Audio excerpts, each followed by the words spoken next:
โต้ตอบสอบผ่านสบายฝึกจิตภายใน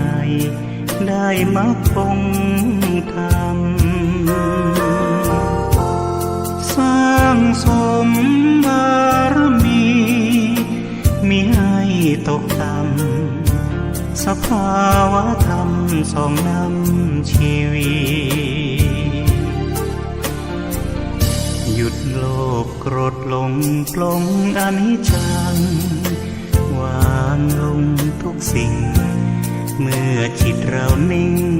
เห็นธรรมทันที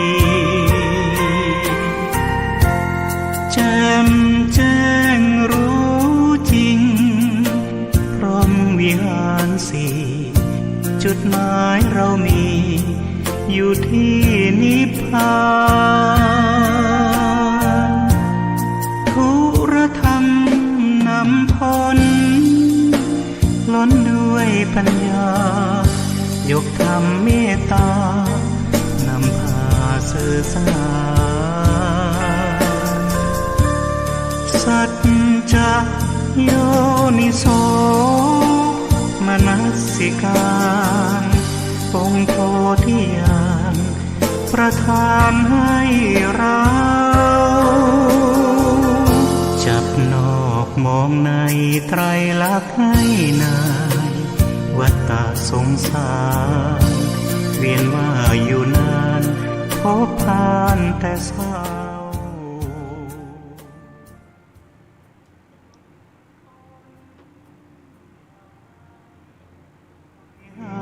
จิตเอาพระพุทธเจ้าสอนเรา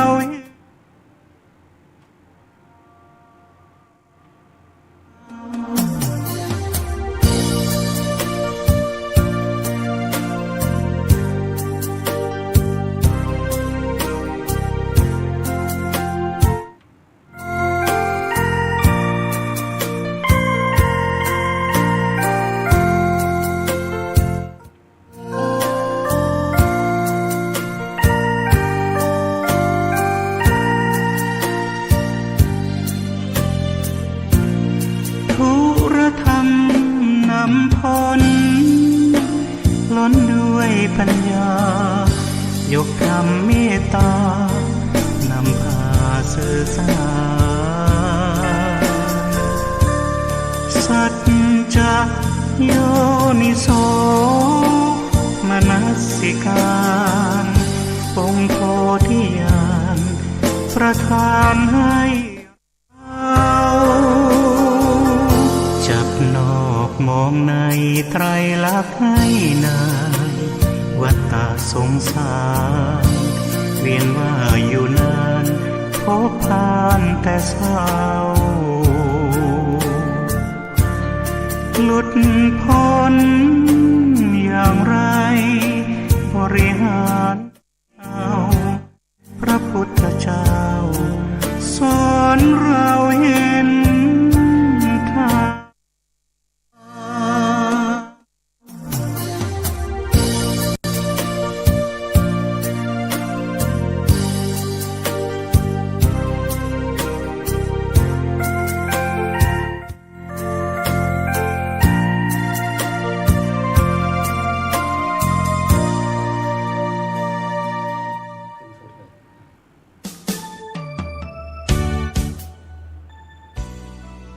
ณรัตนคันตธัมโมทุลธรรมมาจะพุทธธรรมารัตนธรรมาธรรมเมตตากรุณาสาธุโธก็ขออนุโมทนาในกำลังของจิตที่มีองค์ประกอบด้วยกุศลที่มีแรงดลบันดาลสูงให้เราท่านทั้งหลายได้มาอยู่ในแนวทางของธุลธรรมในภายใน ในชั้นนี้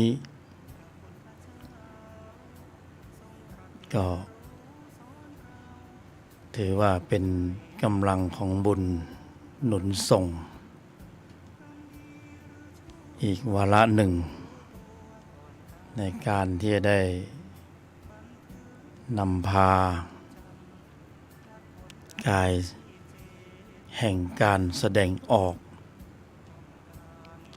กายแห่งการแสดงออกก็คือกายเนื้อกายมนุษย์นะที่เราได้ชื่อว่าเป็นเจ้าของแล้วก็ใส่ชื่อสมมุติเข้าไปว่าชื่อโน้นนามนี้แล้วก็ได้นำพากายสร้างสรรค์การแสดงออกไปในร่องรอยทิศทางต่างๆให้สมประโยชน์ตามแต่ธุระในชั้นนั้นๆนะให้สมประโยชน์ก็ต้องอาศัยกายมนุษย์เป็นอุปกรณ์สำคัญในการลำดับขับเคลื่อนในการบริหารให้เกิดผลในชั้นต่างๆหลังจากที่เราว่างเว้นจากภาระเราก็บริหารกายไปในธุระกายนี้ก็มีภาระเยอะมีภาระอะไรบ้างก็พวกเราก็คงจะรู้กันอยู่ว่ากายนี่ต้องมีภาระอะไรบ้างที่จะต้องจัดการเริ่มตั้งแต่ตื่นนอนตอนเช้าจนถึงนอนหลับไปก็ภาระมากมายสำหรับกายนี้ไม่ว่าจะเป็นเรื่องของอาหารเครื่องนุ่งห่มที่อยู่อาศัยยารักษาโรคป่วยเป็นนู่นเป็นนี่ก็เป็นภาระเราก็ว่างเว้นจากภาระเราก็ต้องไปสร้างธุระทำธุระเพราะว่าภาระมันเยอะ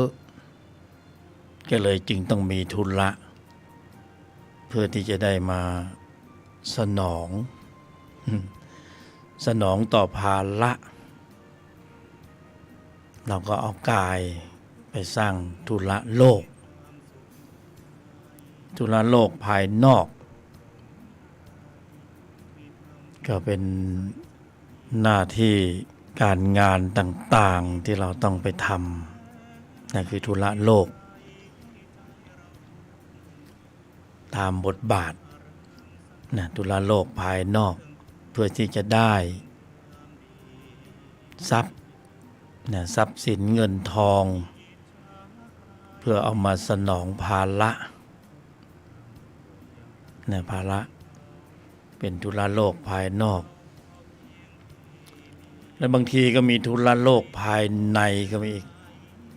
มีโครงการนู่นโครงการนี่อยู่ในใจของเราอยากจะทำสิ่งที่ตั้งใจไว้ฝันไว้นั่นก็คือโครงการสารพัดเป็นธุระโลกภายใน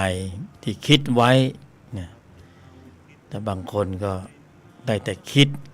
แต่ก็ยังไม่ได้ทำบางคนก็ทำไปแล้วแต่ก็ยังไม่สำเร็จบางคนก็ไปถึงกลางทางสังขารก็หมดวาระลงเสียก่อน เนี่ยโครงการที่คิดไว้ก็ยังไม่เสร็จร่างกายก็จบสิ้นไปเพราะนั้นเพื่อสนองต่อภาระต่างๆอันมากมายก็คือขันธ์ห้านั่นแหละเนี่ยเราก็มีภาระพอมีสามีภรรยามีครอบครัวก็ภาระก็เพิ่มมีบุตรมีลูกก็เพิ่มถ้าถือเป็นขันธ์ก็คนละ5 ขันธ์5 ขันธ์นั่นรูปเวทนาสัญญาสังขารวิญญาณขันธ์5เป็นทุกข์เป็นภาระเราก็5บวกเข้าไปอีก5มีลูก2 คนก็เป็น20มีพ่อมีแม่ก็เป็น30 ขันธ์แต่มนุษย์เนี่ยเป็นผู้ที่ขยันเนี่ยเป็นนักต่อสู้เพราะฉะนั้นฟันฝ่าให้ภาระก็ต้องไปสู่ทุละทั้งทุละโลกภายนอกทุละโลกภายในนะแล้วก็จะต้องขึ้นมาอีกชั้นหนึ่งก็เป็นทุลธรรมทุลธรรมนี่เป็นชั้นของทุลธรรมภายนอกเนี่ยทุลธรรมภายนอกก็การงานการบุญต่างๆมีกฎมีระเบียบมีรูปแบบมีสีสันมีการกระทำเป็นมีพิธีกรรมต่างๆมีของเส้นไหว้ต่างๆอันนี้ก็เป็นทุลธรรมภายนอกที่เราก็คุ้นเคยกันอยู่เนี่ยหลังจากที่ว่างเว้นจากทุลโลกภายนอกภายในก็มาสู่ทุลธรรมภายนอกก็ยังไม่ถึงที่สุดตรงนั้นเนี่ยมาถึงตรงนี้เนี่ยมาถึงตรงรายการนี้ ตรงนี้คือทุลธรรมภายในนะทุลธรรมนำพ้นในภายในเนี่ยเป็นอีกชั้นหนึ่งที่คนที่มีกายมนุษย์เนี่ยสามารถที่จะปรุงให้มาถึงตรงนี้และตรงนี้สำคัญมากๆเป็นโอกาสอันดีอันงดงามที่สัตตานังนะผู้แสวงหาการเกิดเช่นพวกเราทั้งหลาย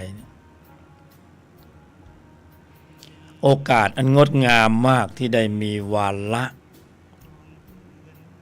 มีสัญญาได้เป็นเจ้าเข้าเจ้าของมีกายมนุษย์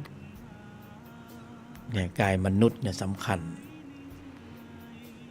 เพราะกายมนุษย์อย่างเดียวเท่านั้นไม่มีกายอย่างอื่นเนี่ยกายมนุษย์ที่สามารถที่จะดำเนินให้สู่ทุลธรรมในภายในได้นะกายอื่นไม่ได้เพราะบทบาทสำคัญของทุลธรรมภายนอกหรือภายในนั่นนะก็มุ่งสู่ความสมบูรณ์ถึงพร้อมของพละเป็นเป้าหมายสูงสุดต้องอาศัยกายมนุษย์ถ้าปราศจากซึ่งกายอันทรงคุณค่ากายนี้แล้วเนี่ยก็เป็นอันจบสิ้นกันไม่มีอุปกรณ์ไม่มีเครื่องมือในการที่เราท่านทั้งหลายจะได้สรรสร้างการแสดงออกแล้วทำให้กำเนิดกำลัง หรือผลิตกำลัง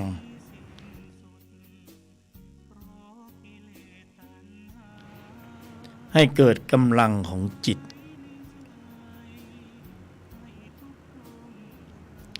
โดยเฉพาะจิตที่มีองค์ประกอบด้วยกุศลในระดับชั้นของมรรคพละห้าอินทรีย์ห้าเนี่ย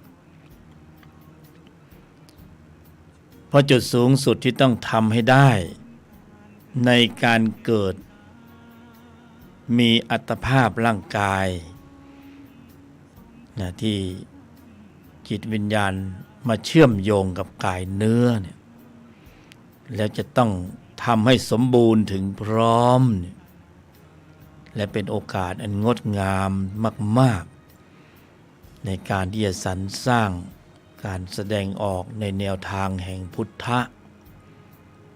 ในแนวทางแห่งธรรมะเพื่อให้ผลิตกำลังจิตที่มีองค์ประกอบด้วยกุศลในระดับชั้นของพละห้าอันนี้ต้องอาศัยกายมนุษย์อย่างเดียวที่จะต้องไปลำดับดำเนินอยู่ในธุรธรรมภายนอกงานบุญต่างๆงานปฏิบัติธรรมต่างๆแล้วก็เข้าสู่ธุรธรรมในภายในจากการสะสมข้อมูลมาตามลำดับธุรธรรมในภายในก็จะไม่ค่อยเน้นในเรื่องของภายนอกในเรื่องของกฎระเบียบรูปแบบสีสันการกระทำต่างๆที่ฟุ่มเฟือยก็ลดปริมาณลงเพราะเป็นเรื่องของใจธรรมไม่ได้เน้นสีสันรูปแบบภายนอกเป็นธุรธรรมในภายในเนี่ยเป็นเฉพาะบุคคลเป็นเรื่องของแต่ละบุคคลแล้วส่วนธุรธรรมภายนอกเนี่ยเป็นเรื่องของหมู่กลุ่มใหญ่ ในงานบุญในพิธีกรรมในของเส้นไหว้ต่างๆก็ตามแต่ชั้นของความดี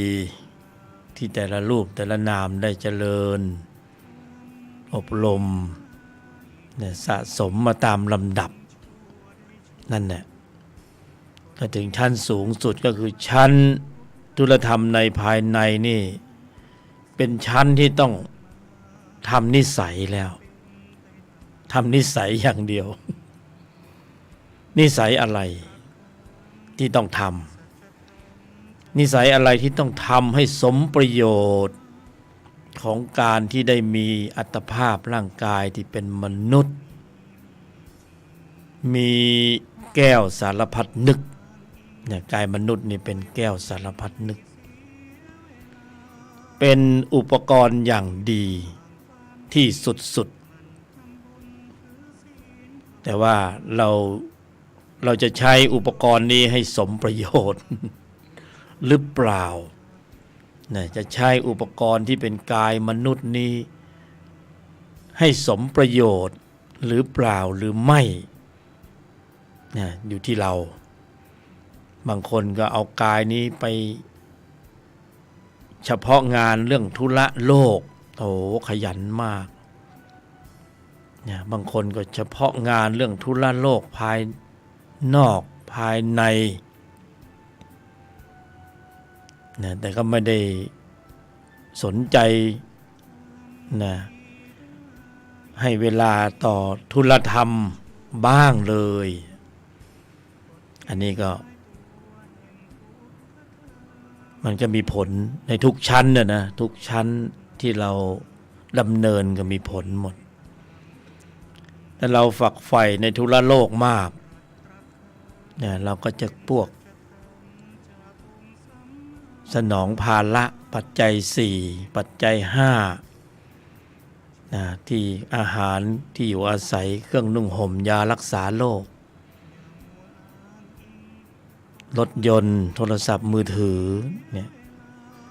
ปัจจัยต่างๆที่เพิ่มเติมขึ้นมา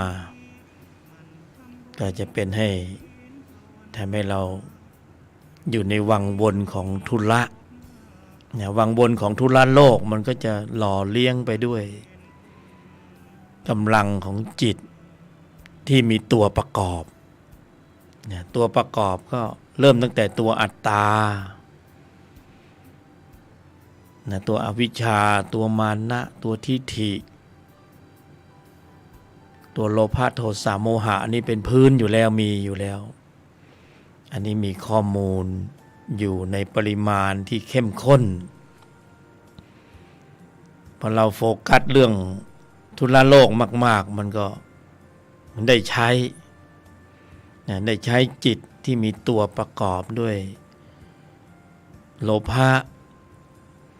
นะไม่สมอกสมใจกับใช้โทสะหลงงงงวยไปกับอนามัยของสีสันรูปแบบกินกามเกียรติโกงกโมหะเคลิ้มไป มันก็ไปเพิ่มปริมาณนั่นเนี่ยเราอยู่ในทุระโลกมากๆมันก็เพิ่มปริมาณมันก็ทำให้เกิดความเข้มข้นของจิตที่มีตัวประกอบนะจิตที่มีตัวประกอบก็อัตตาตัวกูนะอัตตาตัวกูก็มันเข้มข้นขึ้นเรื่อยๆตามลำดับตามอำนาจการตามการเพาะบ่มตามการสะสมนะก่อนที่จะเกิดเป็นมนุษย์มันก็สะสมมาแล้วเป็นข้อมูลของใจก็คือจิตที่เป็นพืชเชื้อให้เรามาเกิดถ้าเราไม่มีเชื้อเกิดเราก็ไม่ต้องมาเกิดเป็นมนุษย์แต่ว่าตัดเกรดแล้วว่าเราเหมาะที่จะเกิดเป็นมนุษย์ได้เพราะเชื้อเกิดเรามันพอดีโลภะโทสะโมหะพอดีเกิดเป็นมนุษย์ได้พอดีแต่ความเข้มข้นของบางตัวมันมีปริมาณมากก็เกิดเป็นมนุษย์ไม่ได้เราก็ต้องตกชั้นไปเกิดเป็นสัตว์เดรัจฉานบ้างเกิดในนรกบ้างเกิดเป็นเปรตแต่นี่พอดีเลยนะก็ได้เกิดเป็นมนุษย์ความดีที่สมบูรณ์ถึงพร้อมในระดับหนึ่งเราก็ได้อัตภาพกายมนุษย์แล้วเราก็ใช้ข้อมูลเก่าเพราะเรามีรักโลภโกรธหลงเราก็เลย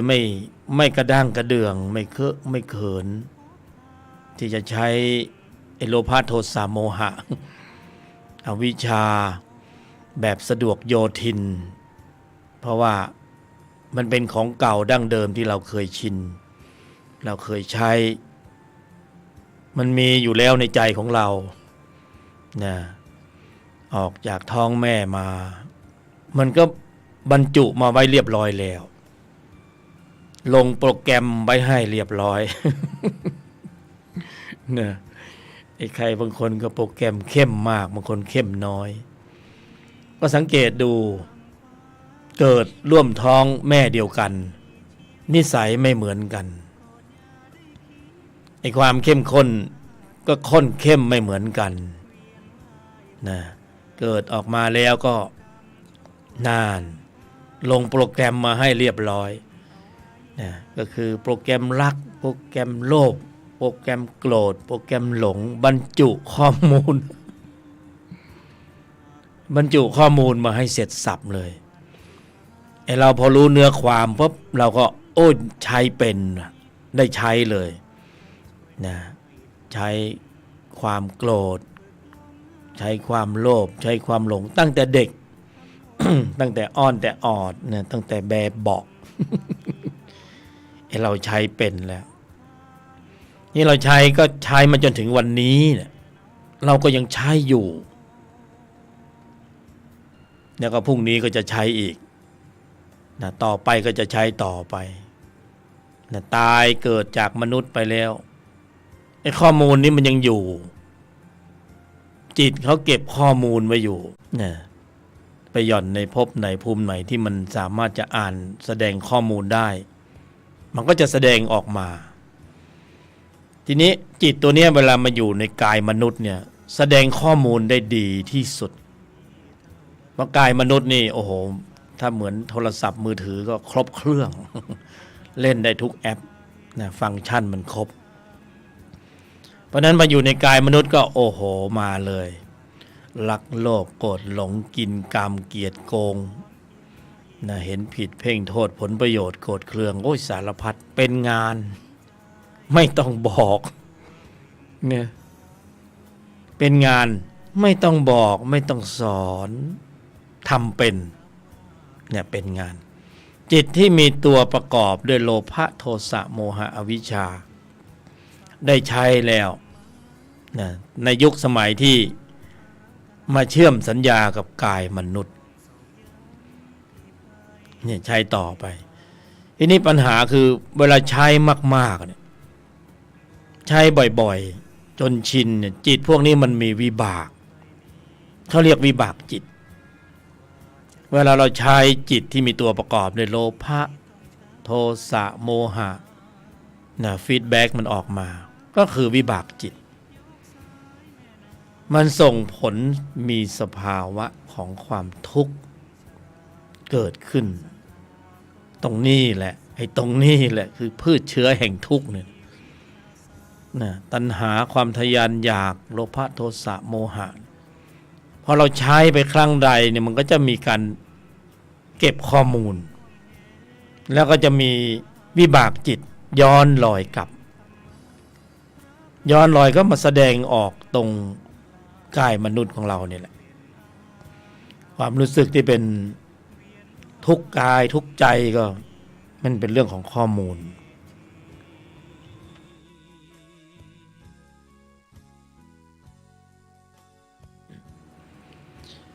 แล้วก็เราก็ยังจะใช้ต่อทั้งที่รู้ว่ามันมีสภาวะทุกข์เราก็อยากจะใช้ไอ้ไม่อยากใช้ก็จำเป็นต้องใช้เพราะอยู่ในชั้นของทุลโลกเนี่ยก็ต้องหน้าที่การงานต้องขับเคลื่อนโดยกำลังจิต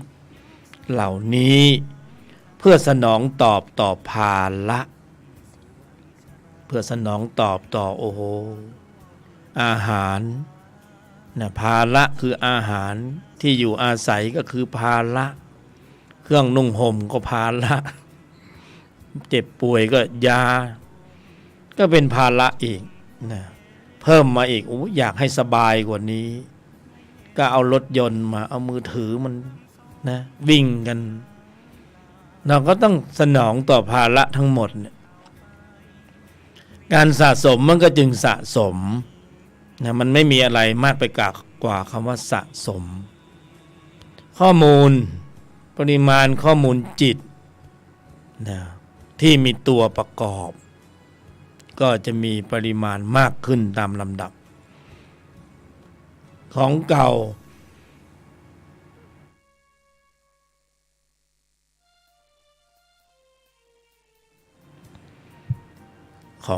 ที่เรามีมาก่อนก็มีมากพอสมควรแล้ว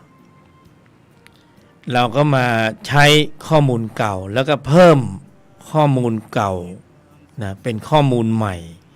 อาศัยพืชเชื้อข้อมูลเก่าก็ได้ข้อมูลใหม่เพิ่มเข้าไปอีกถ้าเพิ่มมากขึ้นความยึดมันเกิดขึ้นอัตตามันเกิดขึ้นมานะทิฏฐิเข้มข้นขึ้นตามลำดับก็กลายเป็นอัตตาตัวกูขึ้นมาสังเกตว่าผู้บรรยายจะไม่ได้ใช้คำว่าอัตตาตัวตนผู้บรรยายจะใช้คำว่าอัตตาตัวกูกอไก่สระอูอัตตาตัวกูเพื่อให้เห็นภาพของสภาวธรรมว่าโออัตตาตัวกูเนี่ยคือความยึดมั่นถือมั่นเหนียวแน่นหนึบ ปล่อยไม่ได้วางไม่ได้แตะไม่ได้นะแตะเป็นลุยแหลกแตกหักหลายรูปหลายนามติดคุกติดตารางก็เพราะอัตตาตัวกูความเข้มข้นของจิตที่มีตัวประกอบสังเกตผู้บรรยายใช้คำว่าจิตที่มีตัวประกอบหรือจิตที่ประกอบด้วย นะในชั้นนี้ก็ใช้คำว่าจิตที่มีตัวประกอบ มันก็เข้มข้นมากขึ้นตามลำดับนะโอ้แล้วมันจะลดมันจะเบาบางได้เมื่อไหร่เนี่ยเราสะสมมากขึ้นทุกวันทุกวันทุกวันมันน่ากลัวนะน่าหวาดเสียวเพราะว่าปริมาณความเข้มข้นที่มันมากเกินกว่าภาวะของกายมนุษย์ที่จะรองรับได้เนี่ยมันจะถูกคัดสรรโดยธรรมชาติเนี่ยไปอยู่อีกชั้นหนึ่งนะแต่ว่ามันเป็นชั้นที่ลดระดับต่ำกว่ามนุษย์ลงไปนะถ้าสูงกว่าขึ้นมนุษย์ขึ้นไปก็ไม่น่าจะมีปัญหาแต่ปัญหาคือมันต่ำจากมนุษย์ลงไปเนี่ยมันก็จะมีจุดรองรับนรกภูมิเปรตภูมิอสุรกายภูมิเนี่ยอบายภูมิต่างๆอันนี้คือข้อมูลจิตเขาจะไปจากข้อมูลจิตธรรมชาติเนี่ยเขาจะตัดเกรดดูที่ไหนดูที่ข้อมูลใจเนี่ยข้อมูลใจก็คือปริมาณจิตชนิดต่างๆที่มาอยู่ในใจของเราถ้ามีโลภะมากๆเราก็จะได้โควต้าไปเกิดเป็นผีเปรตนะเรามีโทสะมากๆเราก็จะได้โควต้านะได้สิทธิไปเกิดเป็นสัตว์นรกอยู่ในความหลงมากๆเราก็มีสิทธิ์นะคุณได้สิทธินั้นได้ไปเกิดเป็นสัตว์เดรัจฉานหลังจากที่ตายจากมนุษย์ไปแล้ว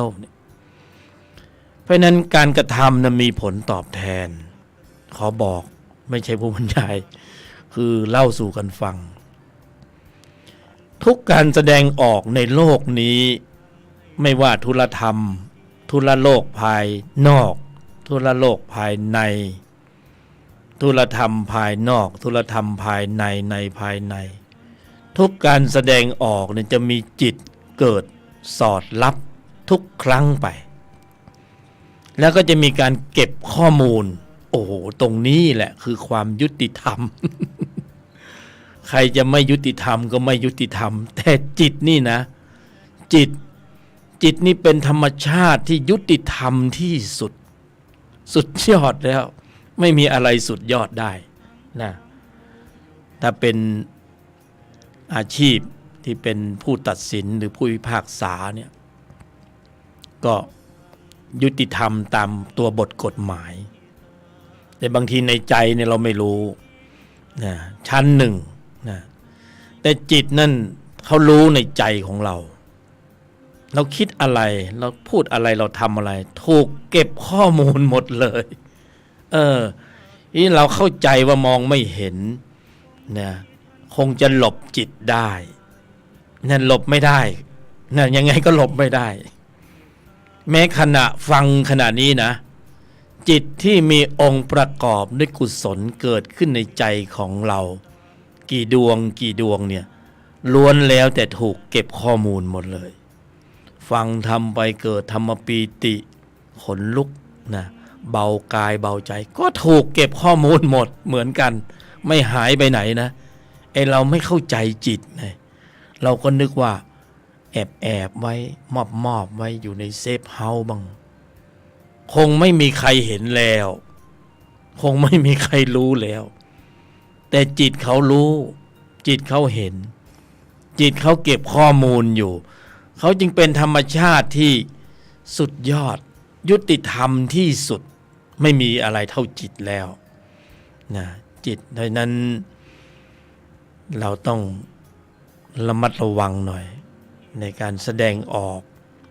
ว่าเราอยู่ในทุลโลกเนี่ยมันต้องใช้จิตที่มีตัวประกอบโลภะโทสะโมหะล้วนแล้วแต่แสดงออกแต่ละครั้งนี่โดนเก็บข้อมูลอย่างเดียวไม่หนีไปไหนหนีไม่ได้หลบยังไงก็หลบไม่พ้นไม่มีทางหลบไปได้เพราะนั้นการกระทำผลตอบแทนนะไม่รู้ว่าเหล็กร้อนแล้วเอามือไปจับมันก็ต้องถูกไหม้มือก็ถูกไหม้นะเพราะนั้นจิตเนี่ยการแสดงออกนะในสังคมที่เราเห็นมนุษย์แสดงออกบางทีเราโอ้โหไม่เกรงใจจิตเลยจิตเก็บข้อมูล กุศลเก็บอกุศลเก็บแล้วเอาไปกลั่นนะกุศลก็มีวิบากเป็นบุญเป็นความสุขอกุศลก็มีวิบากเป็นบาปเป็นความทุกข์น่าส่งผลหมดเลยอันนี้คือในภายในคือจิตเพราะนั้นธุระโลกเนี่ยเราสะสมกันแต่ละวันเนี่ยถึงบอกว่ามันน่าหวาดเสียวน่ากลัวนะน่ากลัวมากๆขยับนิดนึงก็ไม่ได้เก็บข้อมูลหมดเลยนะนี่เราเป็นผู้ที่ฉลาดแทนที่เราจะอยู่ในธุระโลกอย่างเดียวเราก็ขยับมาอีกขั้นหนึ่งจากป .2 ป .3 ป .4 ก็ขึ้นมาป .5 เลยแล้วก็ลำดับตนเองสู่แนวทางของธุรธรรมแต่ธุรธรรมภายนอกก็ทำไปนะกฎระเบียบรูปแบบสีสันพิธีกรรมของเส้นไหว้ต่างๆนะก็ทำไปตามแต่ชั้นของความดีแต่ชั้นที่ขึ้นมาอีกชั้นหนึ่งก็มาสู่ธุรธรรมในภายในชั้นนี้ทำนิสัยแล้วทำยังไงที่จะให้นิสัยจิตที่มีตัวประกอบของเก่าดั้งเดิมเนี่ยทำยังไงให้มันลดปริมาณลงเรามานั่งคิดมานั่งช่วยกันถกมานั่งช่วยกันวิพากษ์ดูซิว่าจิตที่มีตัวประกอบของเก่าที่เราเกิดจากท้องแม่มาเนี่ยแล้วติดตัวมาลงโปรแกรมมาให้เรียบร้อยเนี่ยเรายังอยากที่จะอนุรักษ์ไว้อีกหรือนี่ อยู่ตรงนี้เราชอบไหมเรายังอยากที่จะอนุรักษ์ไว้อีกหรือจิตที่มีตัวประกอบด้วยโทสะโอ้โหฉุนเฉียวเกี้ยวกราดขาดความเมตตาเวลามันขึ้นสู่วิถีจิตทีหนึ่งโอ้โหเปิงเลย วิ่งแทบไม่ทันเรายังอยากที่จะอนุรักษ์ไว้อีกหรือจิตที่มีตัวประกอบด้วยโทสะจิตที่มีตัวประกอบด้วยโลภะจิตที่มีตัวประกอบด้วยโมหะจิตที่มีตัวประกอบด้วยนิวรณ์สังโยชน์อัตตามานะทิฏฐิเห็นผิดเพ่งโทษโอ้ยสารพัดอกุศลจิตไปดูไปแยกแยะดูสิว่ามีอะไรบ้างที่ควรแก่การอนุรักษ์หรือไม่นี่เราจะอนุรักษ์ไว้หรือเปล่าหรือเรายังจะสนองก็คือใช้อีกมันก็มีปริมาณความมากขึ้นนะความเข้มข้นมันก็มากขึ้นอีกเราก็ชอบใช้ อนุรักษ์ไว้ซะเลยเพราะนั้นไม่เบื่อบ้างหรือไงไม่อยากเอาออกบ้างหรือไงเวลามันขึ้นสู่วิถีจิตครั้งหนึ่งนี่มันโอ้โหมันทุกข์มันเป็นเหตุปัจจัยแห่งทุกข์หรือเป็นสมุทัยสัตว์นี่แหละการแสดงออกโดยที่ไม่ได้สำรวมระมัดระวังตั้งมั่นให้ถึงพร้อมภายใต้การผลักดันของจิตที่มีตัวประกอบด้วยตัณหาอุปทานโลภะโทสะโมหะอัตตามานะทิฏฐิอวิชชาต่างๆเป็นเหตุปัจจัยของทุกข์คือสมุทัยสัตว์และไอ้กลุ่มพลังพวกเนี้ยมันก็ผลักดันให้เกิดพฤติกรรมการแสดงออกนี่เป็นยังไงทุกวันนี้แสดงออกด้วยธุระโลกเป็นยังไงหน้าที่การงานธุระต่างๆโอ้ไปไหนไปทำธุระทำอะไรทำการงานธุระนู่นธุระนี่ภายนอกไปไหนจะไปทำจะไปทำโครงการที่นู่นที่นี่โอ้วาดจะหรูเลิศแสแลนแมนแตน ในธุระโลกภายในภายใต้การผลักดันขับเคลื่อนของจิตด้วยตัณหาอุปทานตัณหามันจึงเป็นการสร้างโลกมันสร้างโลกลูกน้องเผ่าพันธุ์กับโลภะโทสะโมหะผลักดันให้เกิดพฤติกรรมการแสดงออกไปในทิศทางตามแต่ข้อมูลของจิตชนิดนั้นๆนี่ได้ผล ก็เกิดการสร้างงานต่างๆเกิดความวิจิตรจิตเขาเป็นผู้ที่วิจิตรอยู่แล้วเขาก็คิดค้นสิ่งประดิษฐ์ใหม่ๆของแปลกออกมาภายในก็นี่ก็ลำดับขับเคลื่อนไปแต่ทั้งนี้ทั้งนั้นก็คือถ้าไม่มีผลเป็นสภาวะทุกข์มันก็ไม่น่าจะมีปัญหาอะไรแต่มีผลเป็นสภาวะทุกข์เป็นความขัดแย้งเป็นการสืบเชื้อ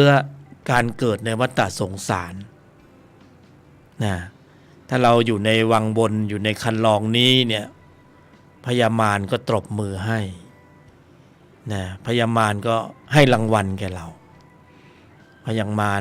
ก็จะบอกว่าเราเป็นผู้อนุรักษ์นิสัยกรรมดีเด่นเป็นอนุรักษ์นิยม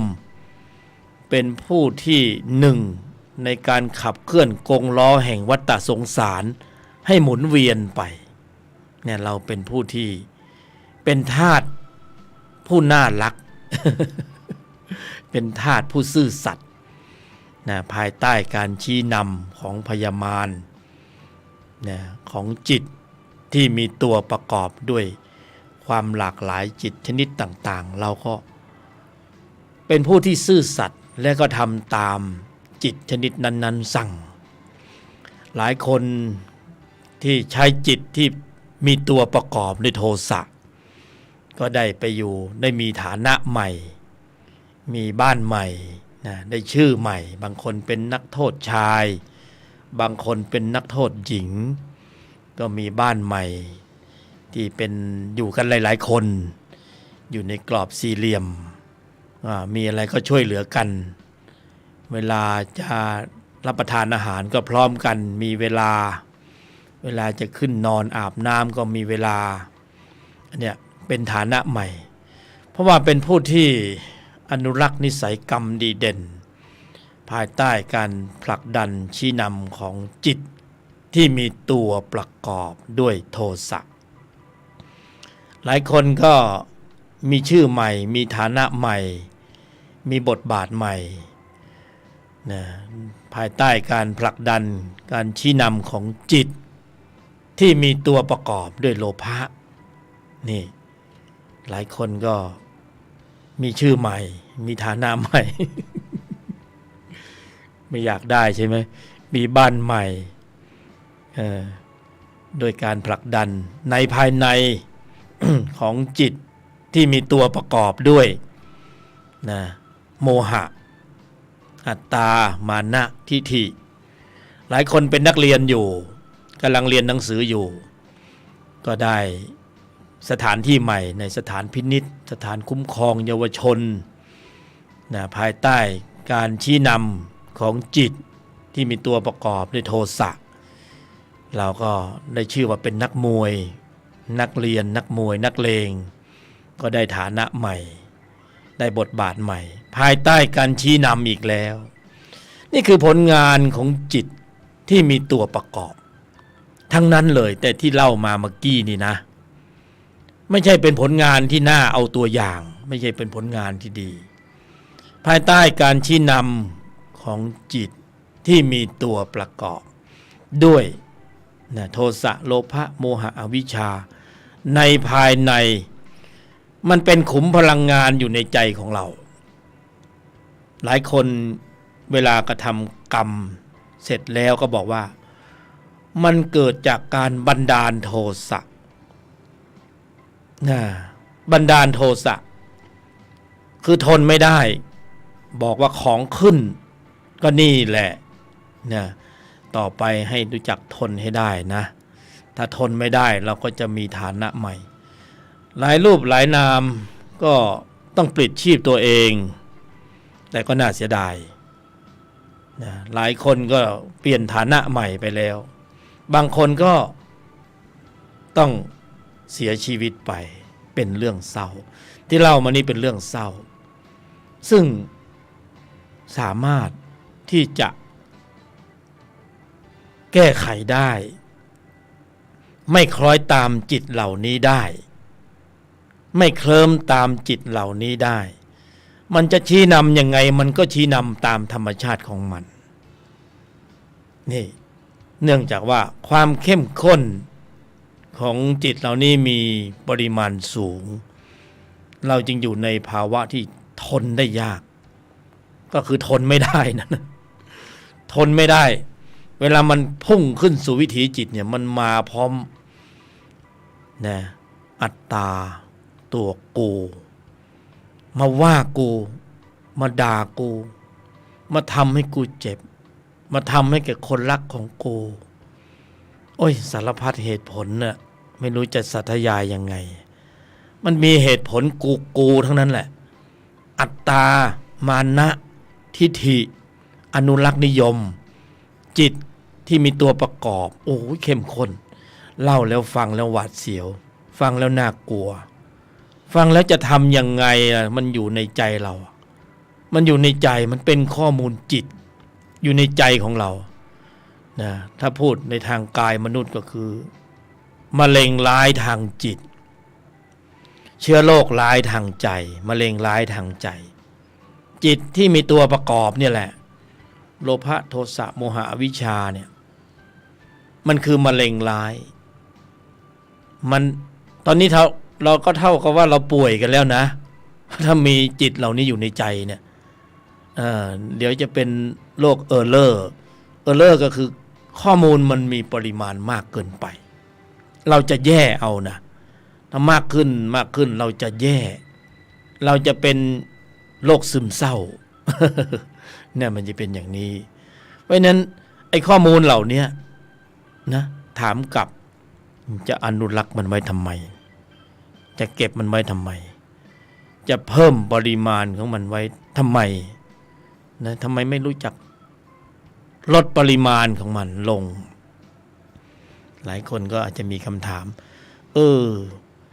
ฟังดูก็ถูกแล้วจะทำยังไงให้ปริมาณข้อมูลจิตเหล่านี้นะที่มันอยู่ในใจของเราเนี่ยจิตที่มีตัวประกอบเราเนี่ยให้ลดปริมาณลงทำอย่างไรนี่คำตอบทำอย่างไรนะคำถามก็ทำอย่างไรก็ในใจเรามีอีกชนิดหนึ่งของใจชนิดหนึ่งของจิตคือจิตที่มีตนประกอบเห็นไหม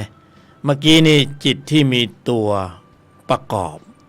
นะจิตที่มีตัวประกอบก็ตัวโลภะตัวโทสะตัวโมหะเราเรียกว่าจิตที่มีตัวประกอบองค์รวมเรียกว่าใจถ้าจิตที่มีตัวประกอบด้วยความโกรธมีมากเราก็เรียกว่าใจร้ายนะหรือใจโลภใจละโมบโลภมากนะแต่มีความโกรธมากใจโหดใจเหี้ยมเห็นไหมเพราะนั้นมันอยู่ที่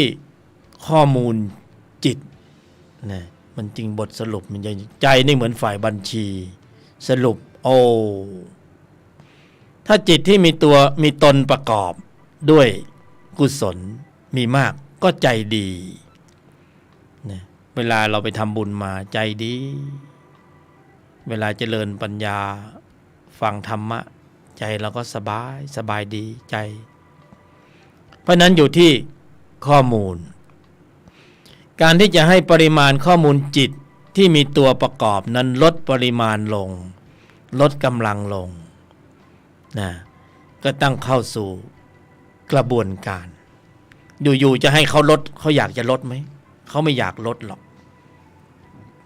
เขามีแต่เพิ่มใช่ไหมทุกวันนี้เราเพิ่มเราออกบ้านเราไปธุระโลกภายนอกธุระโลกภายในเราก็เพิ่มปริมาณข้อมูลจิตเหล่านี้แล้วก็มีอัตตามีมานะมีทิฏฐิมีอัตตาตัวกูแก่กล้านี่ถ้าขับรถไปบนท้องถนนเกิดมีใครมาเฉี่ยวท้ายเข้าเอาเลยอัตตาตัวกูมันมาแล้วบางคนนี่ลงไปปุ๊บเนี่ยโหโมโหใหญ่เลยนี่อันนี้คือจิตที่มีตัวประกอบด้วยโทสะพร้อมใช้ไอ้พวกเรามันพร้อมใช้กันทุกทีไงมันถึงมีเหตุเรื่องราวต่างๆมากมายเราต้องชะลอตัวนี่ธรรมชาติมีของแก้กันนะมีมืดก็ต้องมีสว่างมีขาวก็ต้องมีดำก็ต้องมีขาว มีธรรมที่ทำให้เกิดอัตตาตัวกูก็มีธรรมะที่ทำให้เกิดอนัตตาตนนะอนัตตาตนธรรมชั้นนี้จริงๆเราใช้ธรรมชาติเขาแก้ไขกันเองจิตเขาจัดการกันเองใช่ไหมจิตเขาจัดการกันเองจิตที่มีตัวประกอบด้วยอัตตาตัวกูเนี่ยเสมือนว่าเราจะไปจัดการใจของเรานะเสมือนว่าแต่ไม่ต้องขนาดนั้นธรรมชาติกายเราใจเราก็เป็นธรรมชาติข้อมูลจิตที่มีตัวประกอบด้วยโลภะโทสะโมหะอวิชชาเหล่านี้ก็เป็นธรรมชาติแต่ว่ามันอยู่ในใจนี้มันมีปริมาณความเข้มข้นมากมันก็เลยผลักดันพฤติกรรมการแสดงออกนะธรรมชาติเขามีของแก้กันไม่ต้องไปวิตกไม่ต้องไปวอรี่ไม่ต้องไปกังวลว่าโอ้ยโลภะโทสะโมหะกูแย่แล้วจะต้องจัดการมันจะต้องเอามันออกจะต้องไปไล่มันจะต้องไปพิธีกรรมต่างๆจะต้องไปกดหัวมันจะต้องไปสมถะจะต้องไปนั่งตัวแข็งเท่อเหมือนหินไม่ต้องขนาดนั้นธรรมชาติก็มีของแก้กันมีจิตอีกชนิดหนึ่งที่จิตชั้นตัวมันเกรงใจก็คือจิตชั้นตนนี่ไงชั้นตนน่ะนะจิตชั้นตัวมันเกรงใจเป็นธรรมชาติเป็นของแก้กันก็คือจิตชั้นตนนี่เราก็สร้างเหตุสร้างปัจจัยสร้างการแสดงออกให้จิตที่มีตนประกอบนั้นมีกำลังขึ้นมาก็แค่นั้นเองถ้าจิตชั้นตนเขามีกำลังจริงเขาก็ไปจัดการกับจิตชั้นตัวได้เองโดยที่เราไม่ต้องไปยุ่งเราไม่ต้องไปสั่งธรรมชาติสักครั้งไหมที่เราจะสั่งแสงสว่างจงไปทำลายความมืดบัดเดี๋ยวนี้ไม่เคยเลยเราเพียงแค่สร้างเหตุสร้างปัจจัยของแสงสว่างให้ปรากฏเมื่อแสงสว่างปรากฏความมืดมันก็อันตรธานหายไปเองโดยปริยายเห็นภาพหรือยังจิตที่มีตัวประกอบด้วยโลภะโทสะโมหะเรารังเกียจมันเหลือเกิน มันน่าขยะแขยงนะมันขึ้นแต่ละครั้งนี่มันฉุนเฉียวเกลี้ยวกล่อมขาดความเมตตานะนี่มันขึ้นมาแต่ละครั้งนี่โอ้โหระเนระนาดเป็นกองพังเป็นแถบๆนะสงครามก็มาจากจิตตัวนี้อัตตามานะทิฐิตัวกูความหวาดกลัวนู่นกลัวนี่นะกลัวสารพัดก็เลยต้องยกกองทัพไปสู้กับเขาไปลุกลานเขาเอาระเบิดเอาขีปนาวุธนี่ยังยิงกันไม่จบเลยยังยิงกันอยู่ กรรมเวรนะกรรมของสัตว์โลกนะจะมาโชว์ให้เห็นว่าโอ้โหขีปนาวุธยิงได้ขนาดนั้นขนาดนี้ตอนนี้จืดแล้วแรกๆนี่สงครามรัสเซียกับยูเครนโอ้โหตื่นเต้นน่าดูน่าติดตามน่าสังเวชสลดใจตอนนี้เริ่มจืดแล้วแหมเริ่มจืดหยุดอัตตาแค่นั้นเองหยุดตัวกูแค่นั้นเองหยุดความกลัวใช่บ้างมันจะได้ไม่ต้องฆ่ากันโอ้เสียดายรู้ไหมเสียดายกายมนุษย์เพราะกายมนุษย์นี่คือแหล่งผลิตพละห้าเป็นอุปกรณ์สำคัญในการผลิตกำลังจิตที่มีองค์ประกอบด้วยกุศลในระดับชั้นของพละหรือชั้นของมรรคชั้นไหนๆก็ต้องอาศัยกายมนุษย์แล้วก็โอ้โหทำลายกายมนุษย์ทิ้งไปเสียดายมากกว่าจะได้กายมนุษย์มาสักกายหนึ่งมันยากเย็นแสนเข็ญใช้งบประมาณเยอะนะนี่ยุคนี้ยิ่งมีการคุมกำเนิดไหมอยากจะได้เกิดก็ไม่ได้เกิดแล้วโดนคุมซะก่อนเอากลับมาที่จิตที่มีตนประกอบด้วย จิตที่มีตนประกอบด้วยนะในใจของเรานะมีอยู่แล้วโดยธรรมชาติธรรมดาธรรมชาติมีของแก้กัน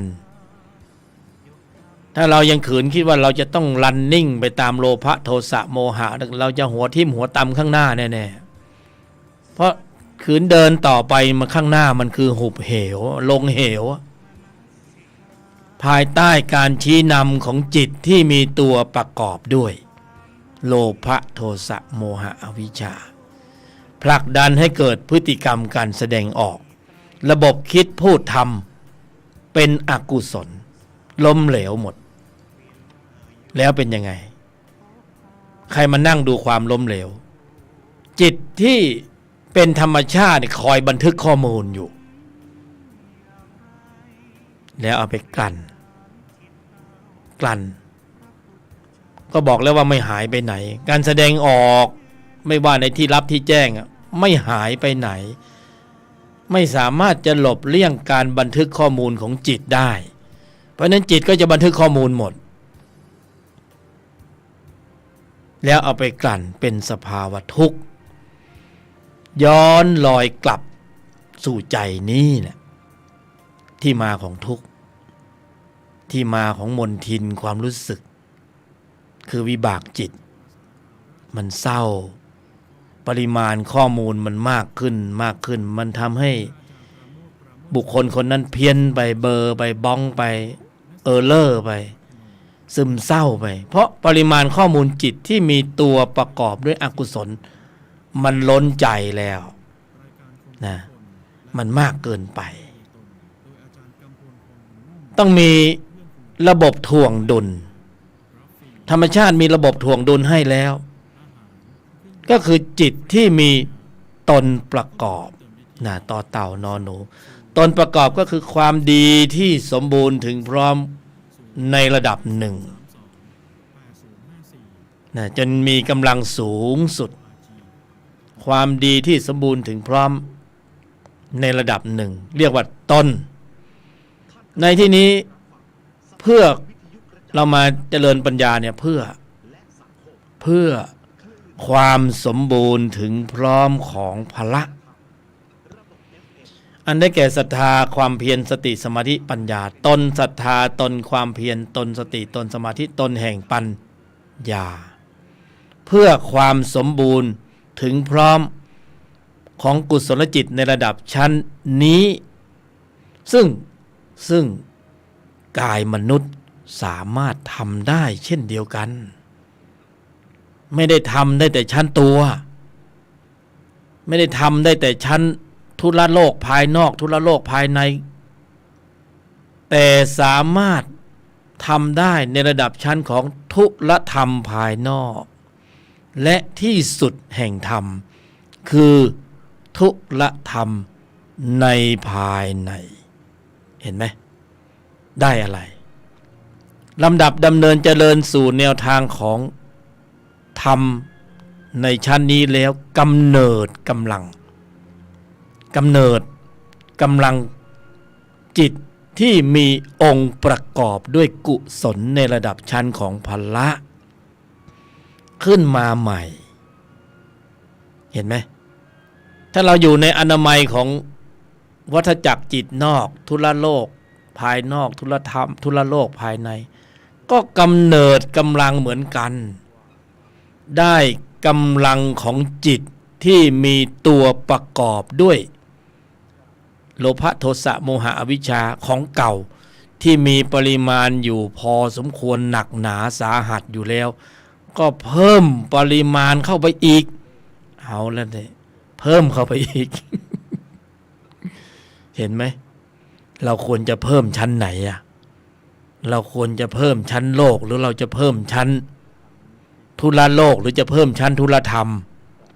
เลือกเอา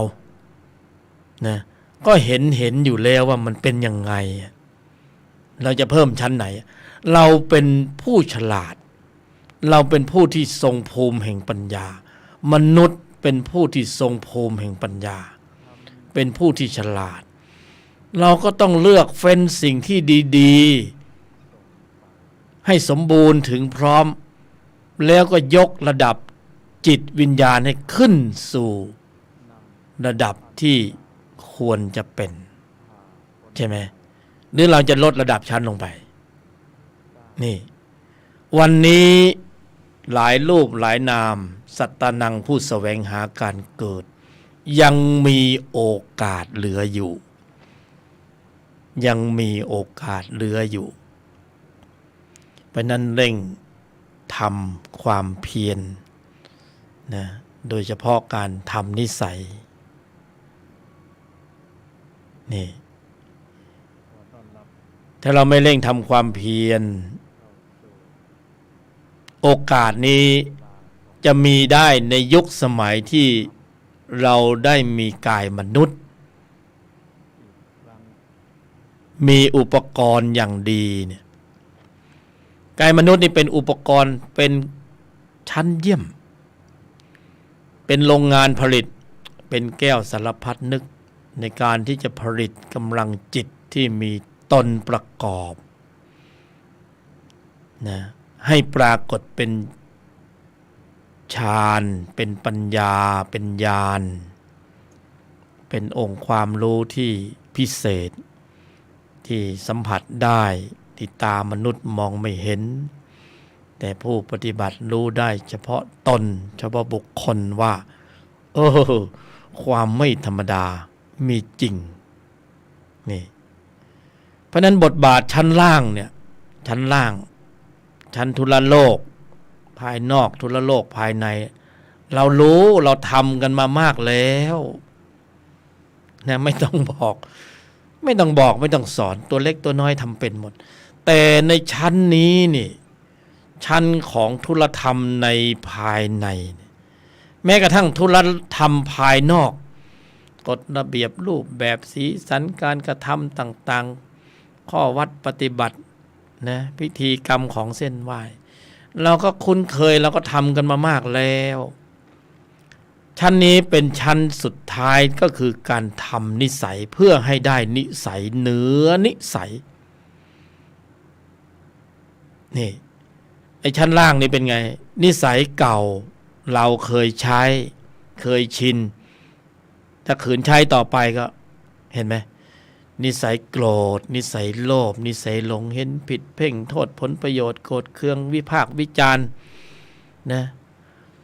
แล้วก็มีของแถมฟุ้งซ่านรำคาญหงุดหงิดอึดอัดขัดเคืองเหนื่อยหน่ายท้อแท้เบื่อกุ้มเซ็งไปวันๆไม่เห็นมีเป้าหมายปลายทางไม่รู้ว่าชีวิตอยู่ไปเพื่ออะไรนั่นมันบ่นไม่รู้ว่าอยู่ไปเพื่ออะไรเพราะไม่มีก๊อกสองไม่มีทุลธรรมไม่มีเป้าหมายสูงสุดเราไปถึงทางโลกแล้วเราถึงทางตันจริงๆนี่มีทางต่อไปอีกจากทุลโลกแล้วต้องมาต่อทุลธรรมชีวิตเราจึงจะมีความหมายว่าจริงเนาะมันต้องไปถึงที่สุดกายมนุษย์ไม่ใช่ออกแบบมาเพื่อสนองนะกายมนุษย์ไม่ใช่แค่นั้นไม่ใช่สนองรักโลภโกรธหลงกินกามเกียรติโกงไม่เพียงแค่นั้นทำได้มากกว่านั้นต้องฌานปัญญาญาณต้องเป็นเป้าหมายเบื้องหน้าเพราะนั้นก็มีบทปฏิบัติการใหม่เข้าสู่แนวทางของทุลธรรมจากทุลธรรมภายนอกสู่ทุลธรรมในภายในลำดับตนเนี่ยคนที่ไม่มีทุลธรรมเนี่ยอยู่ลำบากมากเวลาทุลโลกมันส่งไม้ต่อไม่รู้ส่งไปไหนไม่รู้จะรับไม้ต่อยังไงเวลามันอั้นเวลามันมีปัญหาเวลาถึงทางตันเวลาถึงไม่มีคำตอบคือไม่มีก๊อกสองไม่มีเหตุผลที่จะมาเยียวยาเพราะนั้นความรู้สึกที่มันสุมหัวอยู่อัตตามานะทิฏฐิอัตตาตัวกูมันเพาะบ่มอยู่ในวังบนตรงนั้นน่ะมันก็ระเบิดก็ทำให้เกิดเหตุร้ายนะแต่คนที่มีทุลธรรมก็ยังมีก๊อกสองยังมีเหตุผลคอยเยียวยาใช่ไหมเวลาเสียผลประโยชน์โลก เวลาเสียหน้าเวลาเสียราคาเวลาเสียความรู้สึกต้องโดนแน่ๆอยู่แล้วไม่ต้องห่วง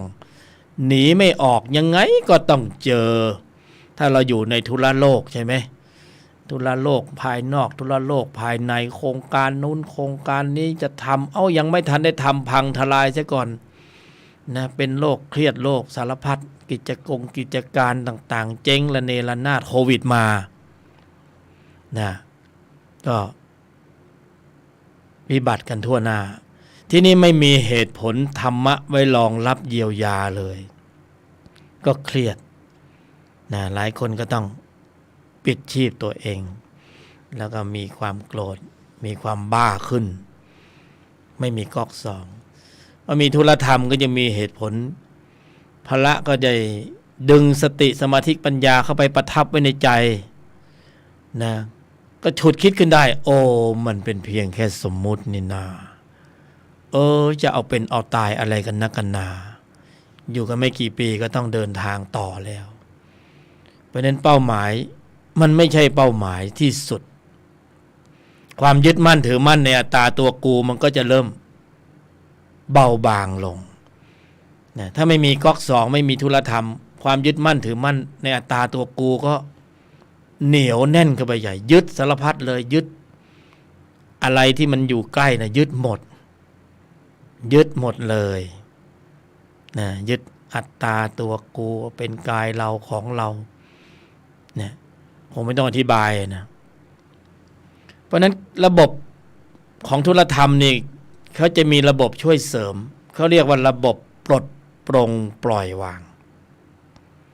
แต่ต้องทำให้เป็นผลก่อนนะถ้าไม่เป็นผลก็ไม่ปลดไม่ปลงไม่ปล่อยไม่วางก็ยังคงยึดอยู่เหมือนเดิมนะคนอยู่ในธุระธรรมภายนอกก็ยังยึดเลยยึดในกฎในระเบียบในรูปแบบในสีสันในครูบาอาจารย์อย่างนั้นอย่างนี้ในพิธีกรรมในซ้ายในขวาต้องเริ่มอย่างนี้ก่อนอย่างนั้นก่อนผิดหมดเหนื่อย ฟังแล้วเหนื่อย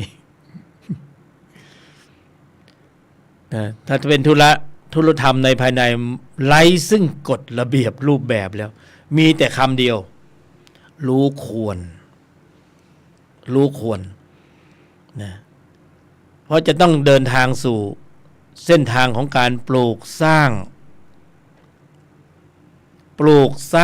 อาริยจิตขึ้นมาเนี่ยเราอยู่ในวัฏจักรในทุรโลกภายนอกภายในเราปลูกสร้างของเก่าของเดิมนรกจิตเปรตจิตอสุรกายจิตสัตว์เดรัจฉานจิตแล้วก็อนุรักษ์กันเสียเหลือเกินเหนียวแน่น นะเราต้องเดินทางสู่อีกชั้นหนึ่งสู่ธุระ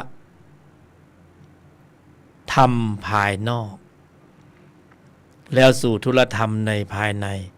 เพื่อการปลูกสร้างกำเนิดกำลังของจิตอีกระดับชั้นหนึ่งขึ้นมาคืออาริยจิต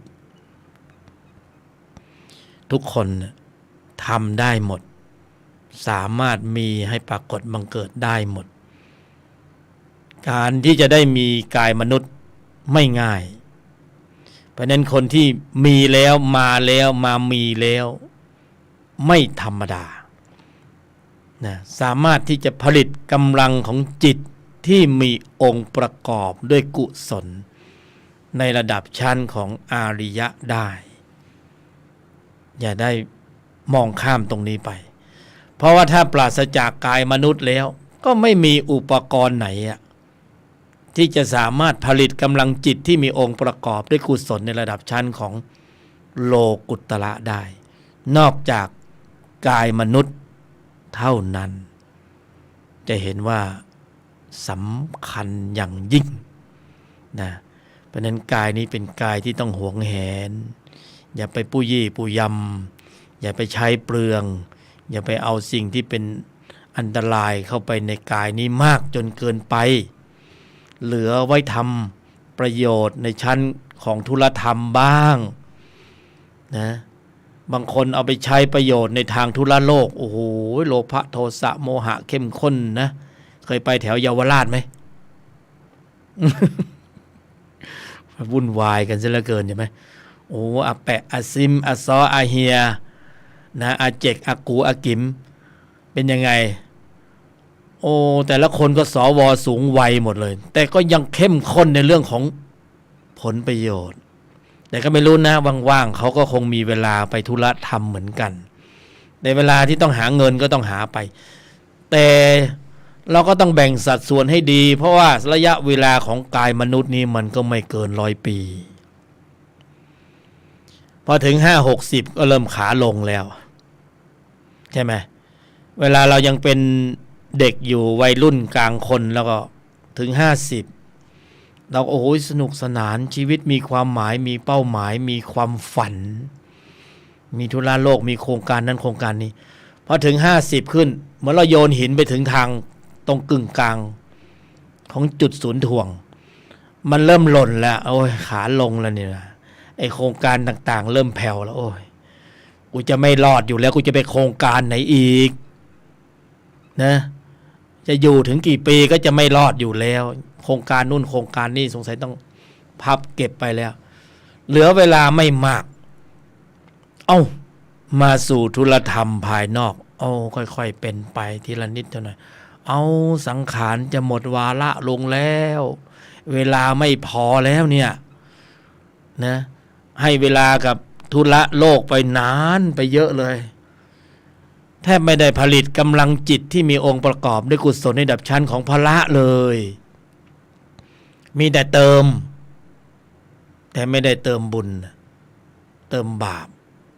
เติมโลภะเติมโทสะเติมโทโมหะเติมอยู่นั่นน่ะเติมบาปทุกวันบาปก็เต็มใจก็เริ่มหนักอกหนักใจคุ้นคิดเหนื่อยหน่ายท้อแท้เบื่อกุ้มเซ็งวิตกกังวลกลัวคนอื่นนะไอ้แก้วมาลุนจะมาเอาทรัพย์สมบัติเราไป กลัวเพราะไม่มีก๊อกสองไม่มีธุรธรรมก็เลยปลดไม่ได้ปล่อยไม่ได้วางไม่ได้นะคนแก่ที่ไม่มีธรรมะนี่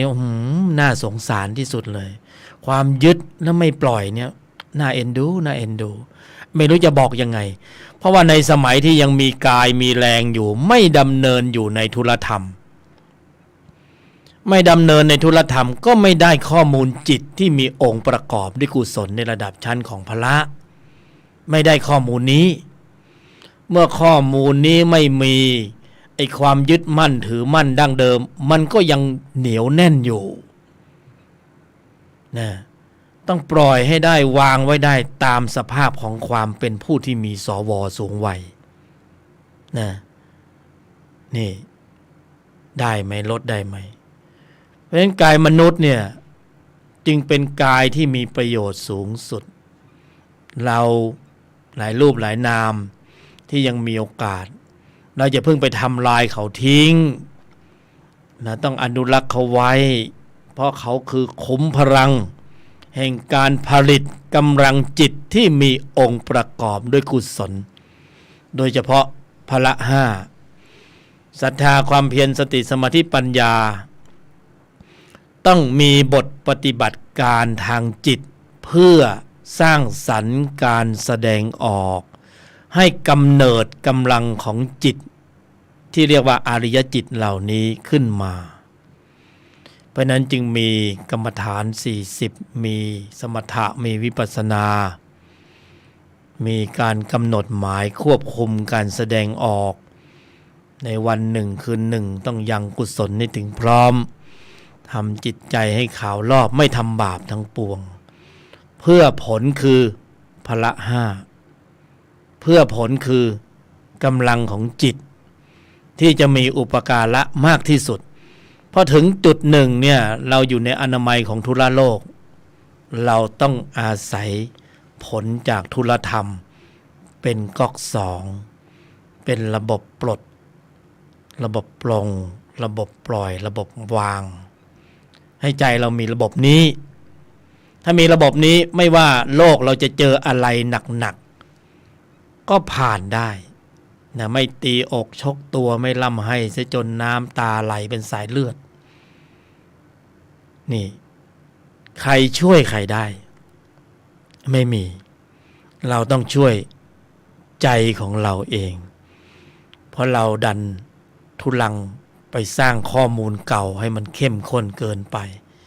เราไม่เสริมกำลังของข้อมูลใหม่เราไม่เสริมระบบภูมิต้านทานทางใจระบบภูมิคุ้มกันทางจิตนี่ระบบปลดล็อกความรู้สึกที่มันอั้นเราไม่สร้างเพราะฉะนั้นความยึดมั่นถือมั่นเวลามันเกิดผิดพลาดทางทุลโลกขึ้นมาเราหนีไม่พ้นเรื่องเสียหน้าเสียราคาเสียผลประโยชน์เสียความรู้สึกเสียของรักเสียสารพัดการทำใจตรงนั้นเราจะเห็นว่าธรรมะมีอุปการะธรรมะช่วยเราได้แต่ถ้าเราไม่มีข้อมูลตรงนี้เราเจ็บแน่เราปวดแน่แล้วมันฝังความรู้สึกความทุกข์มันฝังไม่มีระบบปลดล็อกไม่มีระบบสลายข้อมูลจิตชั้นตนเนี่ยจะมีบทบาทในการปลดล็อกความรู้สึกทางใจ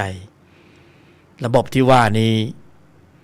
ปลูกสร้างให้ปรากฏเกิดขึ้นและมีเกิดขึ้นได้ในยุคสมัยที่เรามีกายมนุษย์กายแห่งการแสดงออกกายมนุษย์กายแห่งการแสดงออกกายที่ควรรักและหวงแหนนะเพื่อสำหรับการดำเนินสู่ทุลธรรมไม่ใช่กายสำหรับการยึดมั่นถือมั่นว่าเป็นอัตตาตัวกู นั่นมันชั้นล่างนะชั้นบนนี่คือกายแห่งการแสดงออกสุดยอดพวกเราเนี่ยมีกันคนละกายแล้วนะไม่ใช่ว่ามีคนละกายสองกายเรามีคนละกายแล้วพอแล้วกายนี้มีอุปการะมากที่สุดนะกายมนุษย์ผลิตกำลังสร้างสรรค์การแสดงออกในแนวทางแห่งทุลธรรมเพื่อผลิตกำลังจิตที่มีองค์ประกอบด้วยกุศลเพื่อความสมบูรณ์ถึงพร้อมแห่งพละห้าอินทรีย์ห้าศรัทธาความเพียรสติสมาธิปัญญานี่กายแห่งอุปการะกายที่เราจะต้องบริหารให้เป็นระเบียบจิตชั้นเดิมนี่ไม่ต้องบริหารไม่เป็นระเบียบไม่เป็นระบบไหลไปตามกระแสสัมผัสก็จะได้แล้วได้โลภะโทสะโมหะเป็นข้อมูลจิตข้อมูลใจได้แน่นอนเพราะมันแค่ไหลไปตามกระแสสัมผัสกายที่เราจะสร้างขึ้นมาใหม่คือกายธรรมหรือธรรมกาย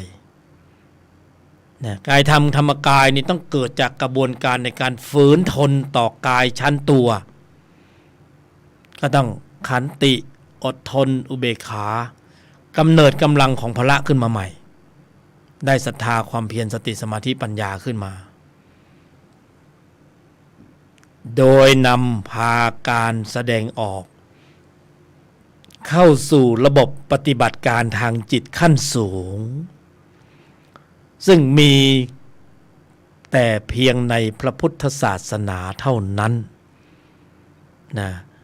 ลัทธิอื่นๆในโลกนี้ไม่มีแต่เพียงในพระพุทธศาสนาเท่านั้นนั่นก็คือการลำดับดำเนินในแนวทางแห่งอริยมรรคมีองค์8ที่พระบรมศาสดาองค์สมเด็จสัมมาสัมพุทธเจ้าได้ทรงตรัสรู้และค้นพบอริยสัจสี่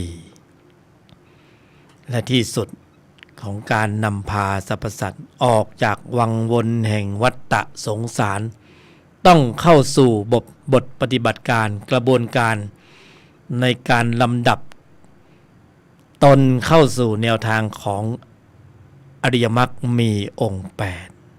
8อริยมรรค เป็นธรรมที่ต้องกำหนดเจริญอริยมรรคเป็นธรรมที่ต้องกำหนดเจริญย้ำควบคุมระบบแสดงออกให้ได้ก่อนที่จะมีการกระทบสัมผัสทางทวารต่างๆขณะกระทบทางทวารต่างๆภายหลังจากกระทบทางทวารต่างๆจะต้องควบคุมระบบแสดงออกซึ่งเป็นหน้าที่ของศรัทธาความเพียรสติสมาธิปัญญาพละการที่จะควบคุมระบบแสดงออกได้เป็นหน้าที่ของพละห้าเข้ามามีบทบาทในการควบคุมในการขับเคลื่อนกำลังของจิต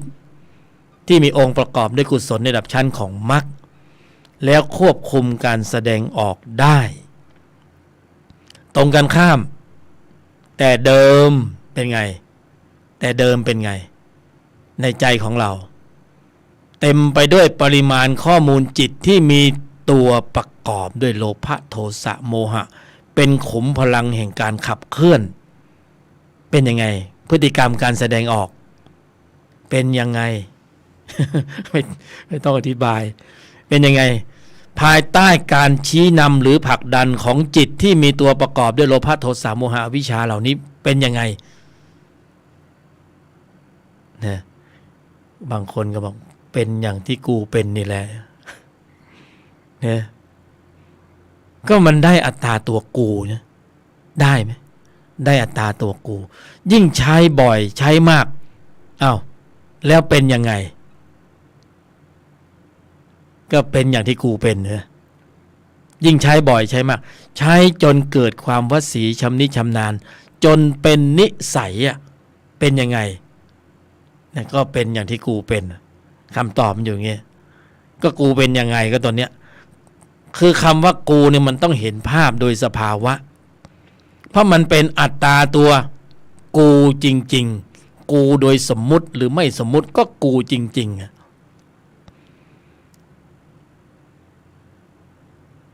เรากำลังลำดับสู่อนัตตาตนอนัตตาตนเข้าสู่สภาวธรรมที่ตรงตามความเป็นจริงคือสภาวะที่ไม่มีอัตตาตัวกูนะคือต้องทำองค์ความรู้ของพละห้าให้กำเนิดกำลังไม่ใช่ไม่มีนะมีอยู่แล้วโดยธรรมชาติธรรมดาในใจของบุคคลแต่ว่าระบบนี้เขาไม่ทำงานหรือมีกำลังอ่อนแอมากจนต้านทานต่ออำนาจการของจิตที่มีตัวประกอบไม่ไหวเพราะไอ้จิตที่มีตัวประกอบยี่ห้อกูเนี่ยนะสัญลักษณ์กูเนี่ยมันเข้มข้นมันก็ไม่ปล่อยโอกาสให้จิตที่มีตนประกอบเนี่ยได้ขึ้นสู่วิถีจิตหรือได้แสดงบทบาทเหมือนกันนะผลประโยชน์ใครก็ผลประโยชน์เขาผลประโยชน์ตัวก็ผลประโยชน์กูนะผลบารมีตนก็ผลบารมีตนนี่เพราะนั้นธรรมชาติสองส่วนที่เถียงกันทะเลาะกันอยู่ในใจเราเนี่ยนะมันแข่งกันวิ่งขึ้นสู่วิถีจิตใครมีปริมาณความเข้มข้นมากกว่าฝ่ายนั้นฝ่ายไหนฝ่ายนั้นก็ช่วงชิงพื้นที่ของใจแล้วก็ขึ้นสู่วิถีจิตแล้วก็ผลักดันให้เกิดพฤติกรรมการแสดงออกภายใต้การชี้นำของจิตชนิดนั้นๆนี่ถ้าเป็นชั้นตัวมันก็แสดงออกมีผลเป็นวิบากที่เป็นทุกข์ถ้าเป็นชั้นตนก็แสดงออกมีผลก็คือวิบากที่เป็นสุขได้กุศลผลบารมีนี่ถ้าเป็นชั้นตัวก็ได้อกุศลได้วิบากได้กรรมได้สัญญาแห่งทุกข์นี่ก็เป็นสองส่วนที่อยู่ในใจเพราะนั้นผู้บรรยายก็จึงให้ผู้ฟังได้เห็นภาพว่าเราเนี่ยแบ่งเป็นสอง สองแบบสองชนิดสองชั้นหนึ่งเรามีสองชนิดอยู่ในเราเดียวกันก็คือหนึ่งตัวและหนึ่งตนฝ่ายหนึ่งเป็นธรรมสายเกิดชั้นตัวอีกฝ่ายหนึ่งเป็นธรรมสายดับชั้นตนอยู่ในใจเดียวกันนะแต่ไม่ได้เข้ากันเป็นปี่เป็นขุยไม่ใช่นะต่างฝ่ายต่างทำหน้าที่เพราะต้องอาศัยกายเนื้อเป็นอุปกรณ์ในการกระทำในการแสดงออกเนี่ยกายนี้จึงได้ชื่อว่าเป็นส่วนแสดงข้อมูลจิตกายมนุษย์นี่นะเป็นส่วนแสดงข้อมูลจิตก็เหมือนกับซิมการ์ดของโทรศัพท์เอาซิมการ์ดเนี่ยใส่เข้าไปในเครื่องโทรศัพท์กายมนุษย์ก็เหมือนโทรศัพท์ก็สามารถแสดงข้อมูลในซิมการ์ดนั้นได้เนี่ยผ่านโทรศัพท์มือถือจิตก็แสดงออกผ่านทางกายเราก็จะดูออกว่าอ๋อถ้าฉุนเฉียวเกลี้ยวกราดขาดความเมตตาด่าแหลกอย่างนี้นะมาจากจิตที่มีตัวประกอบด้วยโทสะนะก็จะตัดสินได้ว่าอ๋อมันเป็นอย่างนี้แต่เราก็รู้จิตที่มีตัวประกอบด้วยโทสะมีความเข้มข้นมากอ๋อบุคคลคนนี้ไม่ได้ดำเนินในธุรธรรมเลยยังอยู่ชั้นล่างอยู่ยังอยู่ชั้นของวัฏฏะอยู่แล้วก็มองลึกเข้าไปเห็นโอ้ถ้ามีข้อมูลจิตตัวนี้อยู่มากๆมีสิทธิ์ที่จะตายจากโลกนี้ไปเกิดเป็นสัตว์เดรัจฉานมีสิทธิ์ที่จะไปเกิดเป็นเปรตมีสิทธิ์ที่จะเกิดเป็นนรกนะเพราะขณะที่มีกายมนุษย์อยู่ก็แสดงบทนรกเปรตอสุรกายสัตว์เดรัจฉานให้เห็นแล้วเพราะนั้นหลังจากแตกกายทำลายขันธ์นี้ไปแล้วนะไม่ต้องถามหาไปที่ชอบคือไปอบายภูมินี่เป็นอย่างนี้คนที่อยู่ชั้นบนจะมองเห็นชั้นล่างคนที่มีทุลธรรมจะมองเห็นทุลโลกแต่คนอยู่ชั้นล่างมองไม่เห็นชั้นบนเพราะนั้นเขาก็ยังอยู่ในวังวนแห่งวัฏฏะสงสารในทุลโลกภายใต้การชี้นำของจิตที่มีตัวประกอบโดยอัตตาตัวโกมานะทิฏฐิโลภะโทสะโมหะมันก็จะหล่อเลี้ยงใจเขาอยู่อย่างนั้นนี่คืออนุรักษ์นิยมดีเด่นพยามารปรบมือให้และให้รางวัลนะเป็นความทุกข์ความวุ่นวายสารพัดต่างๆที่เข้ามาในชีวิตมีทั้งกรรมใหม่มีทั้งกรรมเก่ามีทั้งวิบากใหม่มีทั้งวิบากเก่าผสมปนเปกันวุ่นวายไปหมดทำให้ชีวิตเป็นยังไงนะนั่นแหละชีวิตเป็นอย่างนั้นแหละที่จะให้โปร่งให้เบาสบายอิสระไร้ขอบเขตมันต้องเริ่มวางเริ่มปล่อยทุละโลกเข้าสู่ทุลธรรมเนี่ยก็ได้กำลังจิตใหม่จิตที่ไม่เคยคุ้นเคยไม่เคยมีเลยนี่มันก็จะเกิดขึ้นเราต้องดำเนินในทุลธรรมกายมนุษย์ในชั้นนี้นี่ยังถือว่ามีโอกาสโอกาสที่สำคัญที่จะต้องลดปริมาณข้อมูลจิตเก่าเพราะเราไม่รู้ว่าไอ้ข้อมูลเก่าของเราเนี่ยมันเป็นตัวถ่วงดุลนะถึงแม้เราบอกว่าเราอยู่ในทุลธรรมเราน่าจะปลอดภัยแล้วแต่ไอ้ข้อมูลจิตเก่าที่มันอยู่ในใจเนี่ยไอ้โลภะโทสะโมหะ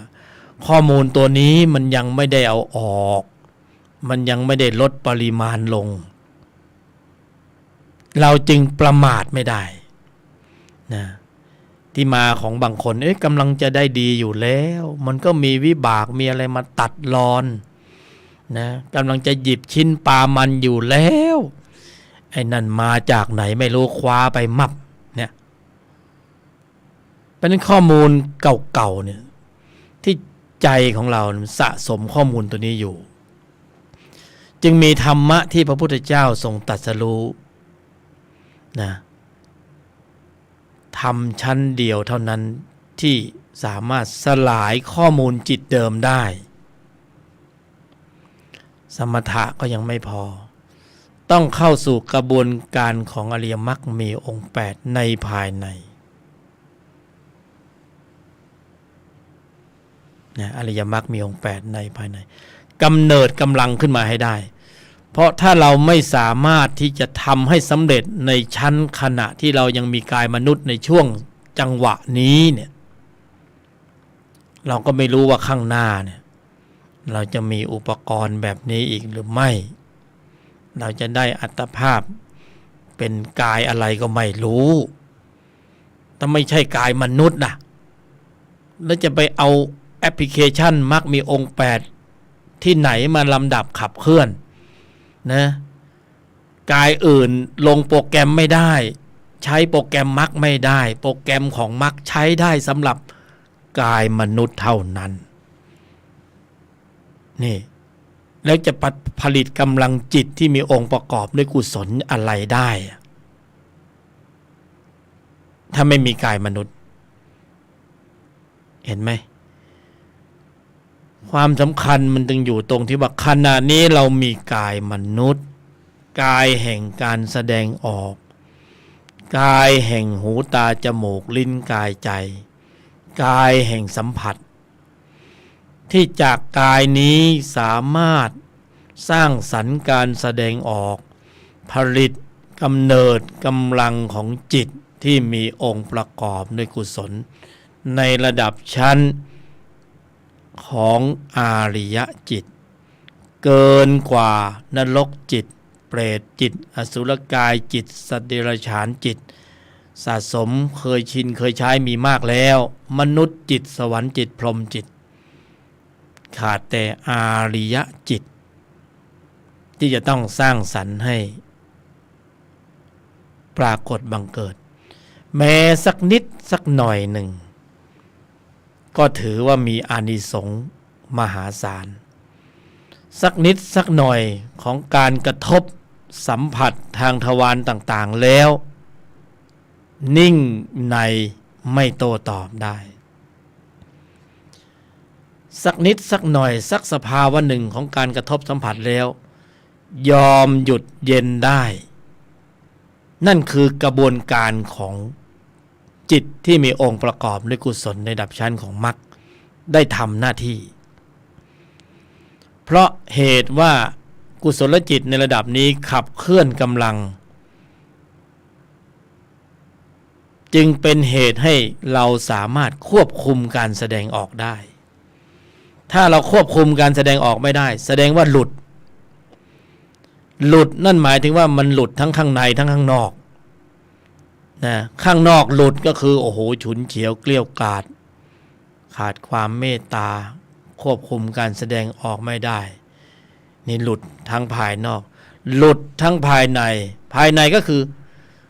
กำลังของจิตที่มีองค์ประกอบด้วยกุศลในระดับชั้นของพละไม่สามารถที่จะขับเคลื่อนขึ้นสู่วิถีจิตได้แต่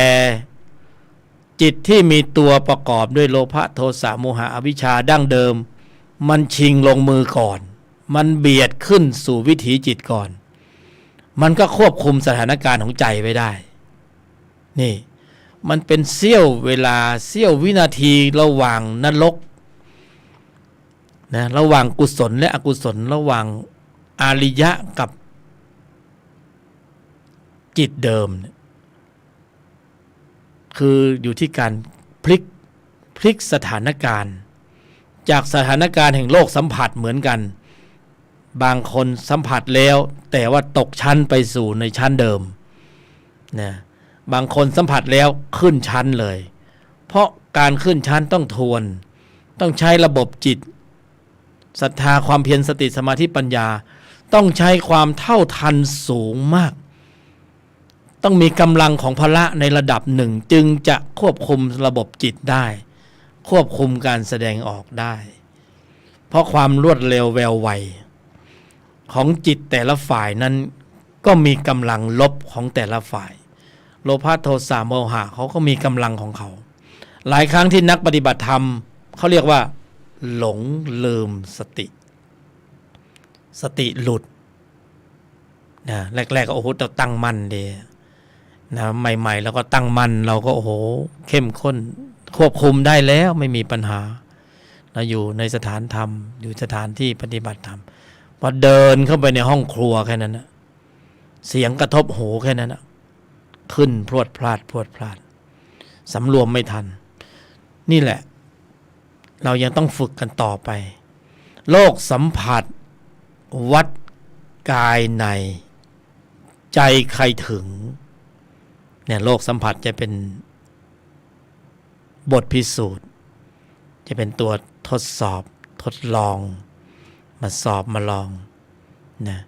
เพราะนั้นสิ่งแวดล้อมเวลาเราอยู่ในชั้นตัวมันก็ยึดมั่นถือมั่นในอัตตาตัวกูเหนียวแน่นแต่พอเราขึ้นสู่ธุรธรรมในภายในชั้นตนนี่นะไอ้สิ่งแวดล้อมชั้นตัวเนี่ยมันจะถูกจัดให้เป็นอุปกรณ์มันจะถูกจัดให้เป็นข้อสอบข้อลองเป็นข้อสอบเป็นข้อลองแต่ถ้าเราอยู่ในชั้นเดิมใช่ไหมเราจะยึดมั่นถือมั่นในอัตตาตัวกูเราจะไม่รู้ว่าชั้นไหนละบางทีก็ไม่รู้ว่าหน้าอินหน้าพรหมหน้าใครไม่รู้เรื่องเวลามันลมขึ้นมาเนี่ยนะมันจึงไม่มองว่าใครเป็นใคร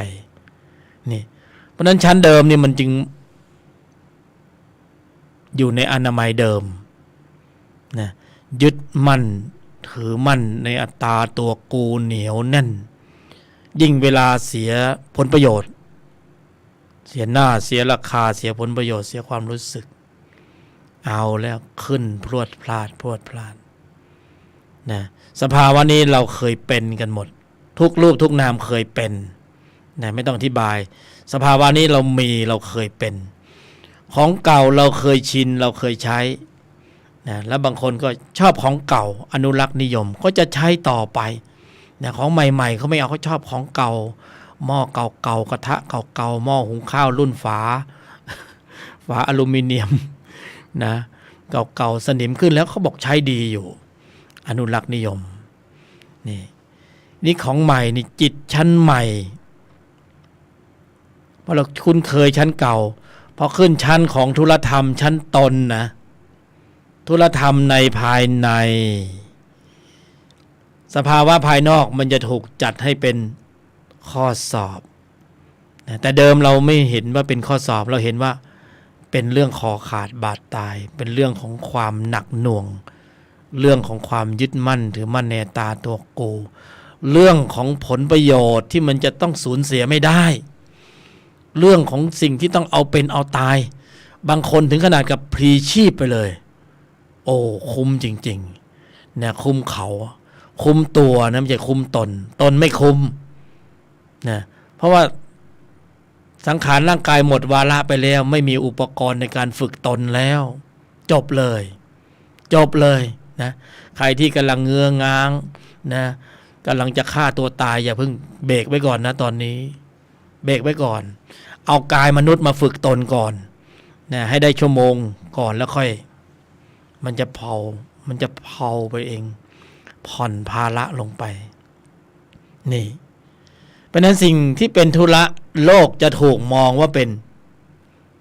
มันเป็นสัจจะภาวะจริงๆแต่ก็ต้องมองให้มันเป็นอุปกรณ์เป็นข้อสอบนะผู้บรรยายบอกเนี่ยเล่าเนี่ยสาธยายนี่ก็คือก็ต้องสอนตัวเองเหมือนกันด้วยตนเองเพราะเราก็เจอข้อสอบเจอสัญญาเจอร่องรอยต่างๆมากมายเต็มไปหมดก็ต้องคอยบอกคอยสอนด้วยตนของตนเองว่าอ๋อนี่ข้อสอบนะอันนี้มาลองข้อสอบอุปกรณ์เราต้องขึ้นชั้นเราต้องการนิสัยเราก็ต้องถูกนิสัยกระทบเราก็ต้องถูกนิสัยมาขัดมาทวนมาฝืนมาทนต่อนิสัยเพื่อให้ได้นิสัยเนี่ย ถูกนิสัยโลกนิสัยวัฏจักรเราต้องการนิสัยเราก็ต้องการโลกสัมผัสเพราะนั้นชั้นธุลธรรมในภายในจึงไม่ต้องหนีสัมผัสอยู่ในสังคมเนี่ยนะสถานที่ที่ปฏิบัติธรรมได้ดีมากที่สุดก็คือในสังคมในครอบครัวในที่ที่มีการสัมผัสนะตรงนั้นดีที่สุดเพราะสัมผัสแล้วจะได้รู้แจ้งใจตนว่าข้างในเราของจริงหรือของปลอมนะสัมผัสเพื่อจะรู้ว่าโอ้ขึ้นแล้วพรวดเนี่ยแสดงว่าเรายังมีอัตตาตัวกูอยู่อีกหนาแน่นในปริมาณที่น่าเป็นห่วงนี่โลกสัมผัสเราก็อยู่ในสัมผัสถ้าสัมผัสแล้วเรานิ่งในไม่โต้ตอบสงบระงับโอ้แสดงว่าพละทำงานเราต้องเจอนิสัยกระทบนานาจิตนานานิสัยเพื่อความสมบูรณ์ถึงพร้อมที่มากกว่านะจะได้เห็นนิสัยเดิมเป็นยังไงเพราะฉะนั้นต้องมีนิสัยใหม่ต้องสร้างนิสัยใหม่นิสัยอริยะเราไปฝึกสมถะเราก็ไปอยู่กับป่าไม้ต้นไม้นะก็ไม่มีนิสัยอะไรมากระทบสมถะก็ต้องเน้นแบบนั้นแต่ถ้าต้องการนิสัยต้องการเอาสิ่งที่ละเอียดพละห้าต้องมีกำลังเร็วแรงนะเป็นทางสายเอกสายเดียวทางลัดก็ต้องอาศัยโลกสัมผัสเนี่ยโลกสัมผัสแล้วต้องคัดท้ายให้ดีถ้าคัดท้ายดีก็ศรัทธาความเพียรสติสมาธิปัญญาถ้าคัดท้ายไม่ดีผัสสะเวทนาก็จิตเดิมโลภะโทสะโมหะตัณหาอุปาทานของเดิมแต่ของใหม่เราก็ต้องเน้นกรอบความคิดให้แคบลงเนี่ยกระชับพื้นที่เตรียมพร้อมสำหรับการรับกระทบทางทวารต่างๆส่วนมากเราไม่ค่อยเตรียมเราไม่ได้วางแผนไว้ก่อนว่าถ้ามีการกระทบแบบนี้เราจะนิ่งแบบไหนนะพอมันมาแบบปัจจุบันทันด่วนไงเสียงมันพรวดเราไม่ได้ทำผิดเขามาว่าเราทำผิดเราไม่ใช่เป็นอย่างที่เขาว่าเขาก็มากระทบเรากระทบโดนอัตตาตัวกูขึ้นเลยนะกูมันขึ้นทันทีเพราะกูมันเป็นประเภทแบบพร้อมใช้อยู่แล้วเนี่ยความเข้มข้นมันปริ่มอยู่ตรงปากทางนะอยู่ในปริมาณที่มันน่าเป็นห่วงบางทีเราปฏิบัติธรรมเราก็โอ้โหเราทำได้แล้วพอสมควรเผลอเอาอีกแล้วเพราะฉะนั้นต้องมีความเท่าทันสูงมากในการที่จะรับมือกับจุดสัมผัสนะรับมือกับวิชาบังคับของธุลธรรมในภายในหรือโลกุตระวินัยโลกุตระหนีไม่พ้นที่จะต้องเจอเสียหน้าเสียราคาเสียผลประโยชน์เสียความรู้สึกอันนี้คือข้อสอบชั้นดีเลยนะเราอย่าบอกว่าโอ้โหเป็นเรื่องเลวร้ายของชีวิตนะบางคนกำลังมีชีวิตอยู่ในความทุกข์มากโอ้โหน่าสงสารโอ้ลำบากลำบนไม่มีข้าวกินงานไม่มีทำบ้านแตกสลายขาดนั่นแหละกำลังฝึกความเป็นอริยะอยู่นะเราอย่าเห็นว่าเป็นเรื่องเลวร้ายเรื่องสาหัสสากันนะเรากำลังเห็นว่าโอ้โหนั่นแหละเขากำลังฝึกความเป็นอริยะอยู่นะความอดกั้นอดฝืนในข้างในเนี่ยคือกำลังของพละกำลังเซตกำลังอยู่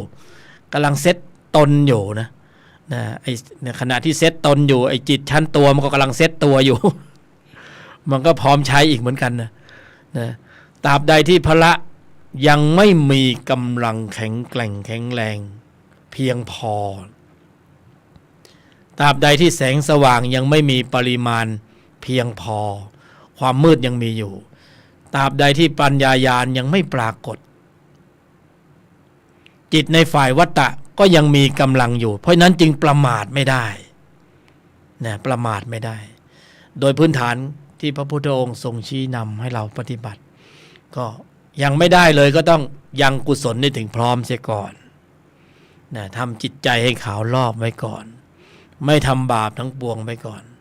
สำรวมอินทรีย์ไว้ก่อน สำรวมอะไรสำรวมเพื่อพร้อมสำหรับการที่จะนิ่งในไม่โต้ตอบนี่สำรวมคือพร้อมสำหรับเตรียมตนนะไอตัวไม่ต้องเตรียมเพราะตัวเนี่ยมันมีพร้อมอยู่ในใจอยู่แล้วมันพร้อมจะขึ้นสู่วิถีจิตอยู่แล้วเวลามันเสียผลประโยชน์มันขึ้นแต่เรากำลังเข้าสู่แนวทางของธุรธรรมในชั้นของธุรธรรมนำพ้นเราต้องเตรียมตนไว้ก่อนพร้อมสำหรับการยอมหยุดเย็นนี่ถ้าเราไม่ยอมไม่หยุดไม่เย็นเราก็จะลุยแหลกแตกหักแล้วเราก็จะต้องเจ็บเนื้อเจ็บตัวหรือบางคนก็ไปคาบเกี่ยวกับกฎบัตรกฎหมายไปคาบเกี่ยวกับตำรวจกรมราชทัณฑ์เรือนจำอัยการศาลโอ้มันหนังยาวนะเพราะนั้นพร้อมสำหรับการเสียผลประโยชน์โลกเพื่อต้องการผลบารมีแลกเนี่ยมันต้องแลกนะ ธรรมะปฏิบัติมันเจ็บปวดไอ้ตอนที่มันแลกกันนี่แหละเราไม่ค่อยยอมแลกไงมันเจ็บปวดตอนที่เราแลกเราต้องแลกโลก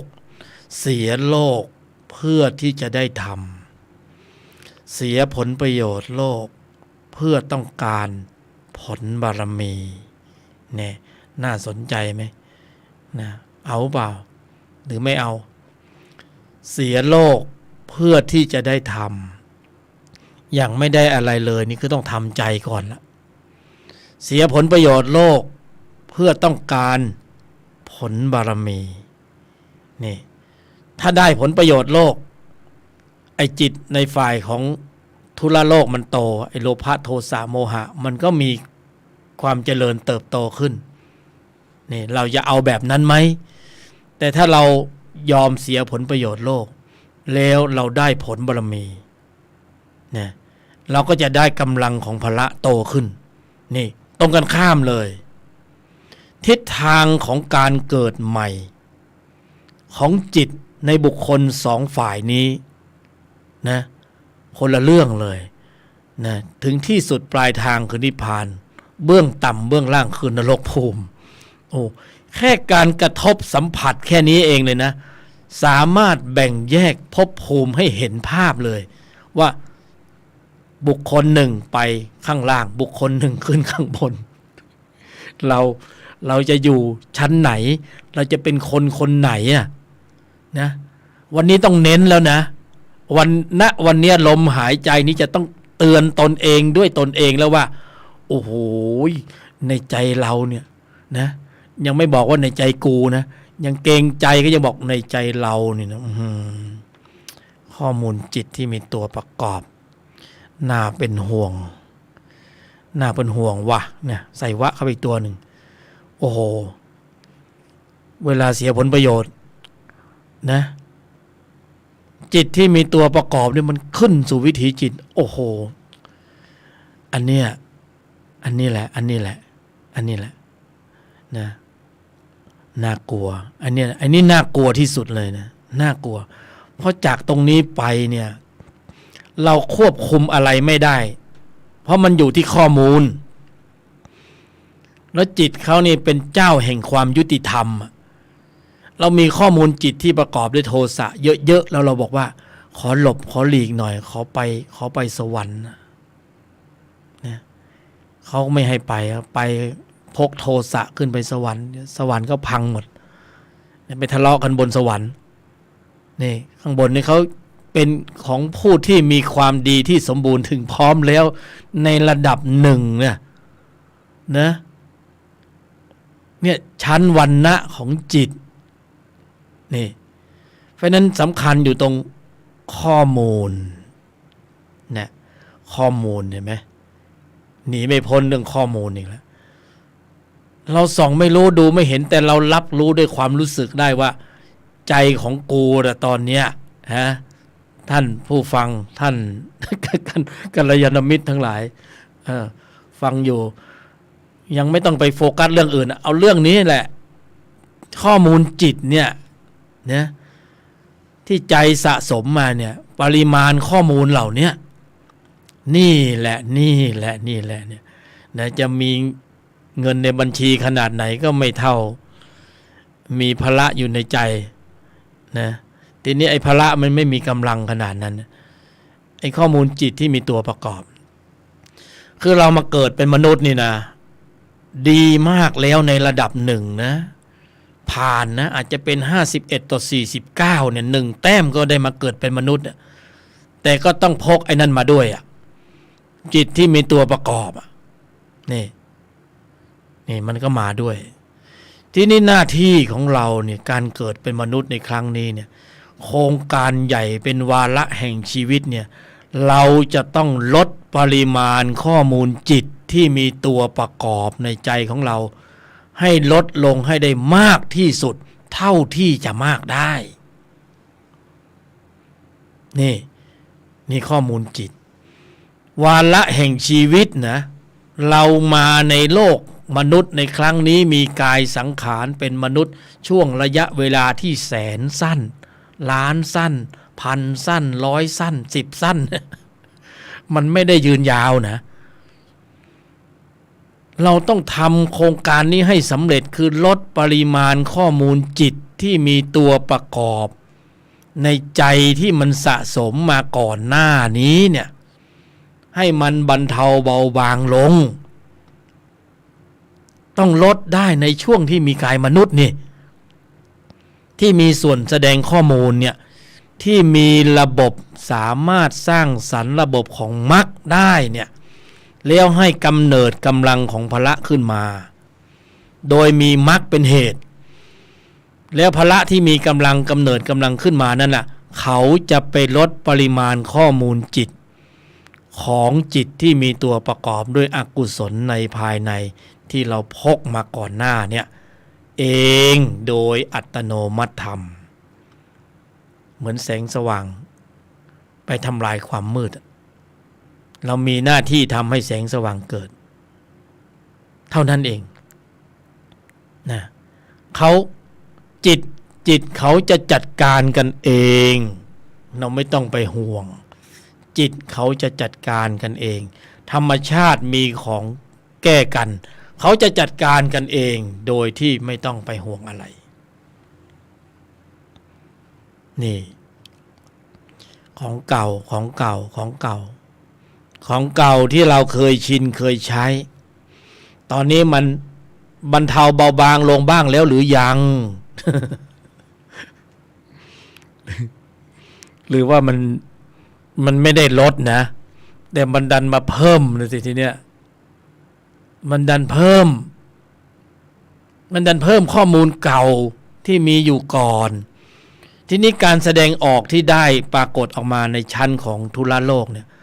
ภายใต้การชี้นำของจิตเก่าจิตเดิมมันผลักดันให้เกิดพฤติกรรมการแสดงออกพญามารท่านก็คงไม่อยากให้สรรพสัตว์ที่มาเวียนตายเวียนเกิดแล้วหลุดลอดออกจากวังวนแห่งวัฏฏะนี้ไปได้แต่โดยง่ายหรอก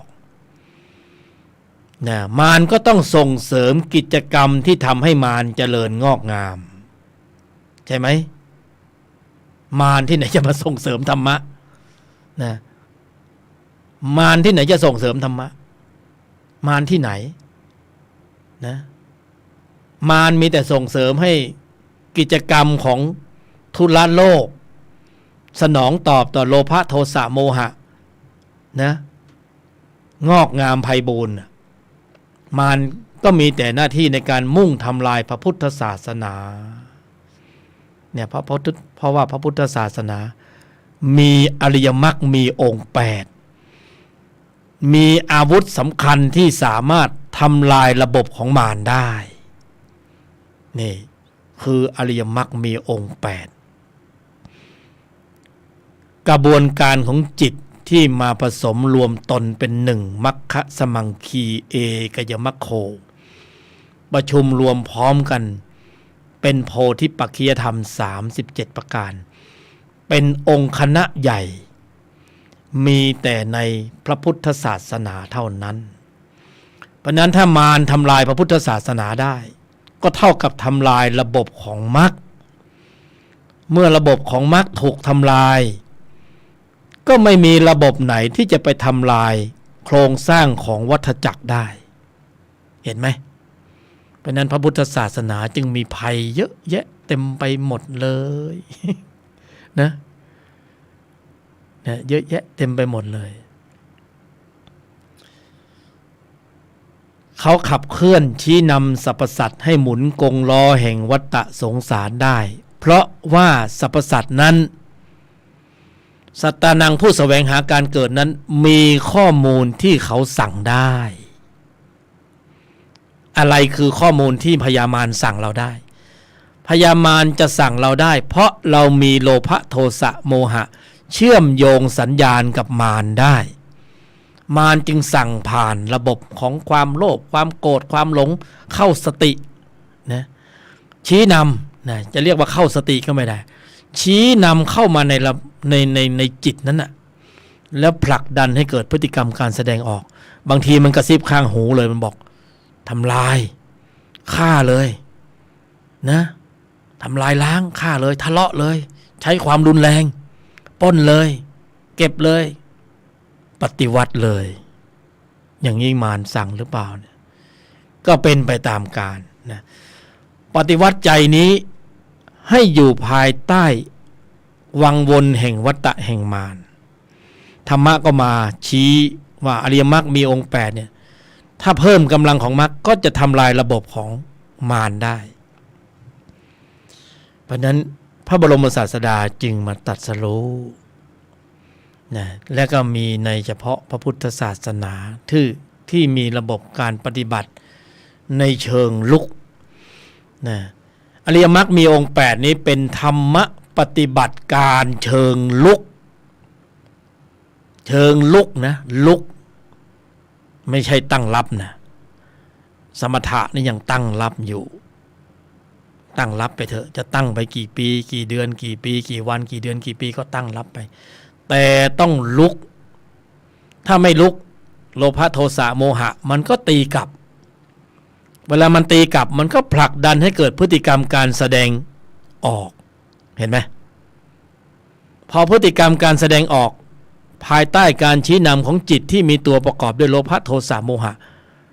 ก็ได้ข้อมูลของโลภะโทสะโมหะเพิ่มปริมาณเข้าไปอีกนี่สัตตานังผู้แสวงหาการเกิดก็เริ่มเบลอแล้วโอ้โหความเข้มข้นที่มันอยู่ในใจก็มากขึ้นก็วนกลับมาที่เดิมอีกแล้วก็คือวนกลับมาเรื่องของข้อมูลจิตนี่มาด้วยข้อมูลจิตเรามาด้วยข้อมูลจิตที่มีวาระสัญญามาเกิดเป็นมนุษย์ข้อมูลของแต่ละรูปแต่ละนามก็มีปริมาณความเข้มข้นไม่เท่ากันขนาดเขาเกิดเป็นลูกแฝดนะเป็นแฝดหญิงแฝดชายนิสัยก็ไม่เหมือนกันหน้าตาเหมือนกันผิวพรรณเหมือนกันนะนิสัยก็ไม่เหมือนกันเพราะมันอยู่ที่ข้อมูลเพราะฉะนั้นเรามาด้วยข้อมูลแล้วเราก็จะไปด้วยข้อมูลปัญหาอยู่ที่ว่าเราจะไปด้วยข้อมูลไหนเราจะไปด้วยข้อมูลอะไรนี่ตรงเนี้ยเราต้องตอบตัวเราเองเราอยู่ในวันวเวลานอกี่วันกี่เดือนกี่ปีเราเพาะบ่มแต่ข้อมูลจิตที่มีตัวประกอบเราไม่ได้สร้างสรรค์จิตที่มีตนประกอบหรือเรามีจิตที่มีตนประกอบบ้างเราก็อยู่ในธุระธรรมภายนอกยังก็ยังได้แค่ผิวเราไม่ได้เนื้อในที่เป็นธุระธรรมในภายในเพราะเรายังไม่ได้เข้าสู่กระบวนการของอริยมรรคมีองค์8ในภายในเราก็ไม่ได้กำลังของพละระดับสูงเราก็ได้ระดับผิวเหมือนเดิมซึ่งระดับผิวเหมือนเดิมเนี่ยมันก็ยังอยู่ในแนวของวัฏจักรการเกิดแก่เจ็บตายเราก็ยังถูกโลภะโทสะโมหะอวิชชามันล่อเป้าได้อยู่เสร็จมันอยู่ดี ก็คือต้องเวียนตายเวียนเกิดก็หนีไม่พ้นก็คือข้อมูลเก่าเขายังมีอยู่ยังไงเราก็หักเขาไม่ได้ต่อเมื่อสัตตานังผู้แสวงหาการเกิดนั้น บุคคลนั้นมีปริมาณข้อมูลจิตที่มีองค์ประกอบด้วยกุศลในระดับชั้นของมรรคคือกำเนิดกำลังของอริยจิตขึ้นมาแตะขั้นระดับโสดาบันถึงตรงนั้นน่ะเราจึงจะได้ชื่อว่าปลอดภัยจริงๆปลอดภัยจริงๆคือลดสักกายทิฏฐิข้อวัดปฏิบัติที่ฟุ่มเฟือยเบาบางความลังเลสงสัยในพระพุทธพระธรรมพระสงฆ์ในการตรัสรู้ของพระบรมศาสดากระจ่างแจ้งมีกำลังจิตมีการลำดับดำเนินเจริญอยู่ในแนวทางของอริยมรรคธรรมกำเนิดกำลังของพละห้าศรัทธาความเพียรสติสมาธิปัญญา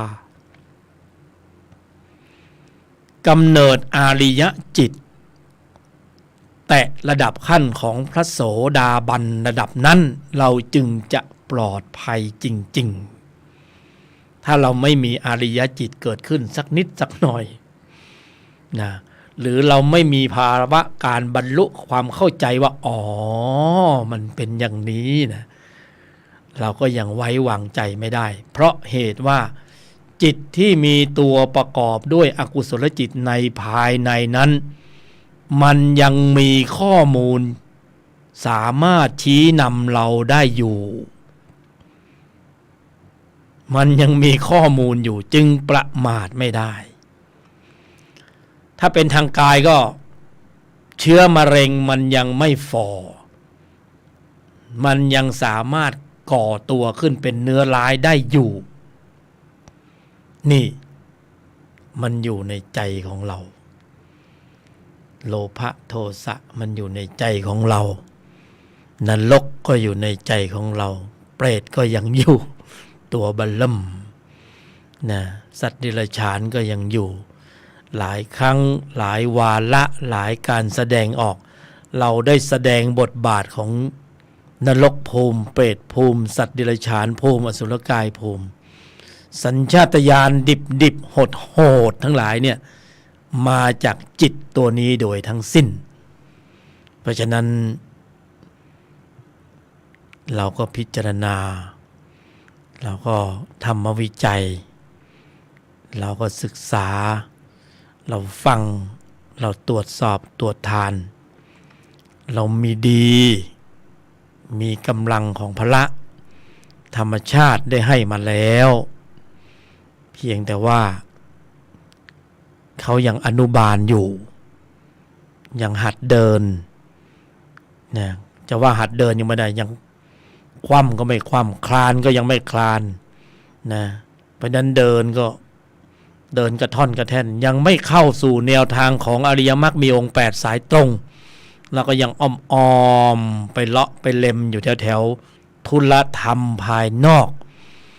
นะไปเสียเวลาหมกมุ่นกับกฎระเบียบรูปแบบสีสันติดค้างเติ่งอยู่ตรงนั้นในพิธีกรรมต่างๆในร่องรอยรูปแบบต่างๆยังไม่เข้าสู่ทุลธรรมในภายในยังไม่เข้าถึงตรงนั้น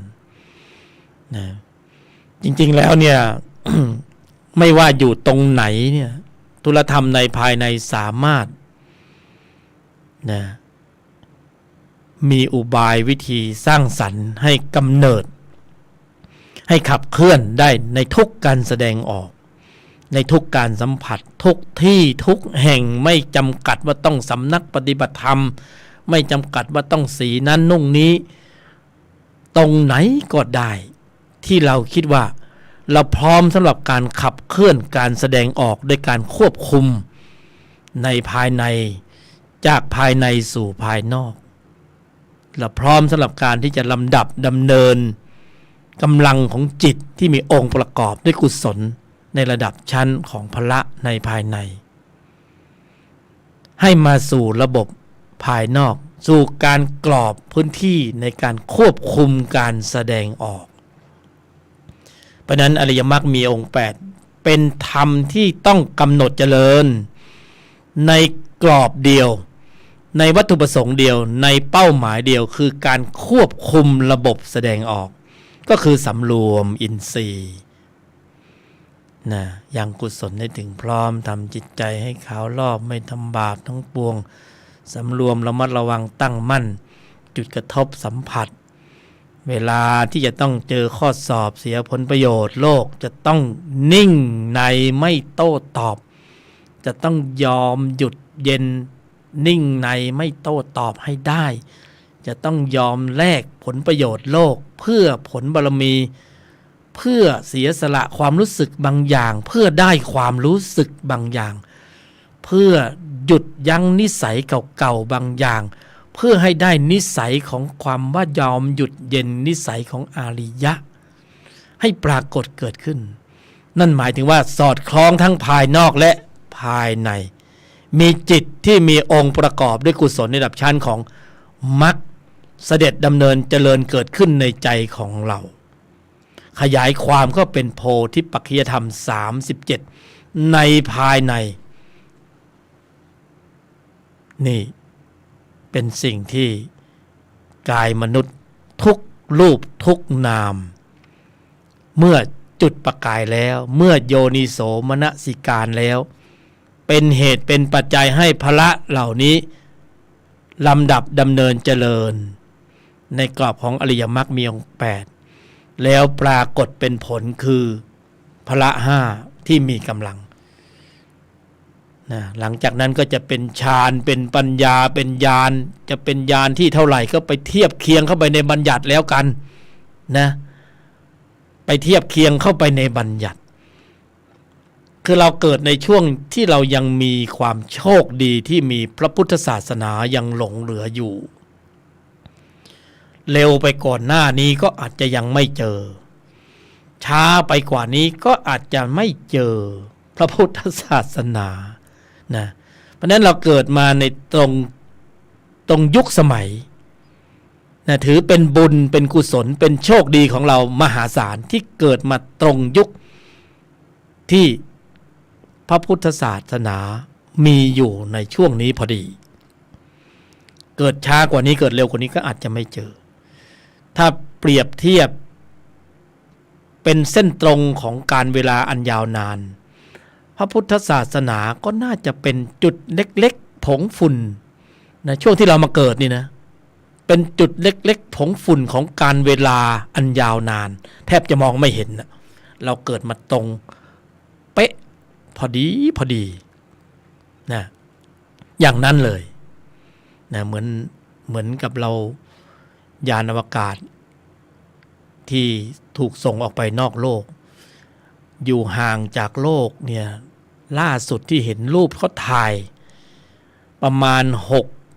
6,000 ล้านกิโลเมตรไปจากโลกมนุษย์เนี่ยไปนานไปไกล 6,000 ล้านกิโลเมตรแล้วนักวิทยาศาสตร์ก็บอกว่าให้หันกล้องกลับมาทางโลก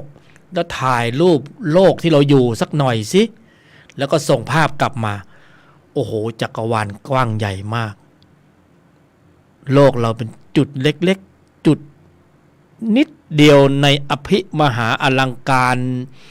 ปริมาณดวงดาวต่างๆทั่วในจักรภพจุดเล็กนิดเดียวแล้วก็เป็นบ้านของเราเป็นที่เราอาศัยอยู่เป็นสถานที่ที่พระพุทธเจ้ามาตรัสรู้ในโลกใบนี้นะและเป็นที่ที่เรามาเกิดแล้วเราก็ได้มาเจริญอบรมศึกษาปฏิบัติในแนวทางของพระพุทธศาสนาเป็นที่เรามาเกิดพอดีนี่ถ้าเราไปเกิดโลกอื่นนะจะไปเกิดที่โลกอื่นเราไม่รู้นะไปเกิดโลกไหนก็ไม่น่าจะเจอนะพระพุทธศาสนานะเห็นโลกเป็นดวงดาวจุดเล็กๆนิดเดียวช่วงระยะเวลาที่เรามาเกิดก็เช่นเดียวกันในยุคสมัยที่เกิดเป็นมนุษย์ในครั้งนี้คือความสุดยอดการที่จะได้เจอพอดีเนี่ยมันอันเป็นอะไรที่ลงตัวเนี่ยไม่ใช่ของง่ายเพราะนั้นบุคคลที่เกิดในโลกที่เป็นมนุษย์อัตภาพขนาดนี้ถือว่ามากันแรงๆถือว่าเป็นผู้ที่มีอุปกรณ์สำคัญในการที่จะฝึกฝนแล้วเดินทางออกจากวัฏสงสาร ปิดเกมเนี่ยเราจะปิดเกมได้ในช่องว่างช่วงเดียวเท่านั้นแหละนะถ้าเราไปตายเกิดอยู่ในนรกภูมิเปรตภูมิอสุรกายภูมิอื่นๆน่ะพวกเราก็คิดดูเถอะว่าเราจะไปหาพระพุทธศาสนาที่ไหนเราจะไปหาอริยมรรคมีองค์8ได้ที่ไหนและเรามีอุปกรณ์ในการปฏิบัติธรรมนั้นแล้วหรือยังเราไปเกิดภูมิอื่นเราไม่มีเราต้องอาศัยกายเนื้อใช่ไหมเราไม่มีกายเนื้อแล้วเราจะเอานะจะไปเอาอุปกรณ์ที่ไหนมาฝึกมาเจริญอบรมศึกษาปฏิบัติอริยมรรคมีองค์8ไม่มีอุปกรณ์นะมีได้ในสมัยที่มันมีกายมนุษย์ในขณะนี้นะแล้วเวลามีกายมนุษย์เนี่ยมันจะต้องพอดีในการที่พระพุทธเจ้ามาตรัสรู้แล้วยังมีคัมภีร์พระพุทธศาสนาหลงเหลืออยู่นี่แล้วมีการปฏิบัติธรรมมีการกล่าวธรรมมีการบรรยายธรรมมีผู้รู้มาชี้ธรรมนะบางคนก็ชี้บางคนก็ฟังเข้าป่าออกทะเลไปก็มีเราต้องเจอผู้ที่ชี้ธรรมที่เป็นสัมมาทิฏฐิจริงๆต้องเจอมรรคแท้อีกนะไปเจอมรรคเทียมอีกไปเจอมิจฉาทิฏฐิอีกโอ้พระเจ้าไม่ใช่ของง่ายเลยนะไม่ใช่ของง่ายเลยแม้กระทั่งผู้บรรยายหยกธรรมที่บรรยายอยู่ขณะนี้ก็ไม่ได้บอกว่าเป็นอาจารย์ก็ไม่ได้บอกว่าเป็นผู้ทรงธรรมก็บอกว่าเป็นเพียงแค่กัลยาณมิตรนะเป็นเพียงแค่การมาเล่าสู่กันฟังเล็กๆนะอย่าพึ่งเชื่อให้เอาไปพิจารณาหรือไม่ต้องพิจารณาหรือฟังเข้าหูซ้ายผ่านออกหูขวาแล้วก็จบกันไปไม่มีประโยชน์อันใดนะไม่มีประโยชน์อันใดยังไม่ต้องเชื่อนะเอาไปพิจารณาหรือไม่ต้องพิจารณาหรือไม่ฟังก็เป็นเพียงแค่ผู้ที่มีโอกาสมีเหตุมีปัจจัยในการกล่าวธรรมเพราะเราก็รู้ตนดีว่าข้อมูลจิตที่มีอกุศลในใจเราเนี่ยยังมีปริมาณอีกเยอะและไว้วางใจไม่ได้แล้วเราก็เหมือนกับว่า